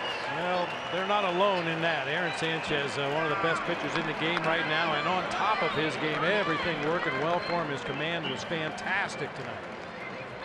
Yeah, Sanchez has not lost since April 22nd. Now 9-0 in his last 14 starts, 10-1 on the year. Diamondbacks live post-game show about to get started. Let's send it up to thunder and lightning. It's Dan Marley standing by with Todd Walsh. Todd. You are going to pay for that at some point. Steve, thank you very much. And Dan, let's just go ahead and confirm this. You're sitting here, and in a matter of moments, we'll come back and officially start Diamondbacks Live, the post-game show presented by CenturyLink, and you are committed to at least a segment, maybe two. I'll be here as long as you want me to be. Nobody I'd rather be miserable with than you. Okay, well, here's what I'm going to do. Bob Brenly's coming up with your French fries. All right, good. We'll do your carb load, and then we'll give you a little bit of a Can't wait. opportunity to promote your fine basketball program. I promised that we would do that, and you get a chance to make your speech as well. Plus, we'll break down what happened here tonight. In all seriousness, the Diamondbacks fall to the Blue Jays after taking 2 of 3 from the Los Angeles Dodgers. 5-1 the final. We'll come back. We'll start the postgame show. Bob Brenly will be here. We'll also get postgame reaction. Kate Longworth is on duty as well. So Diamondbacks Live on our VIP Analyst Month of July continues against our better judgment.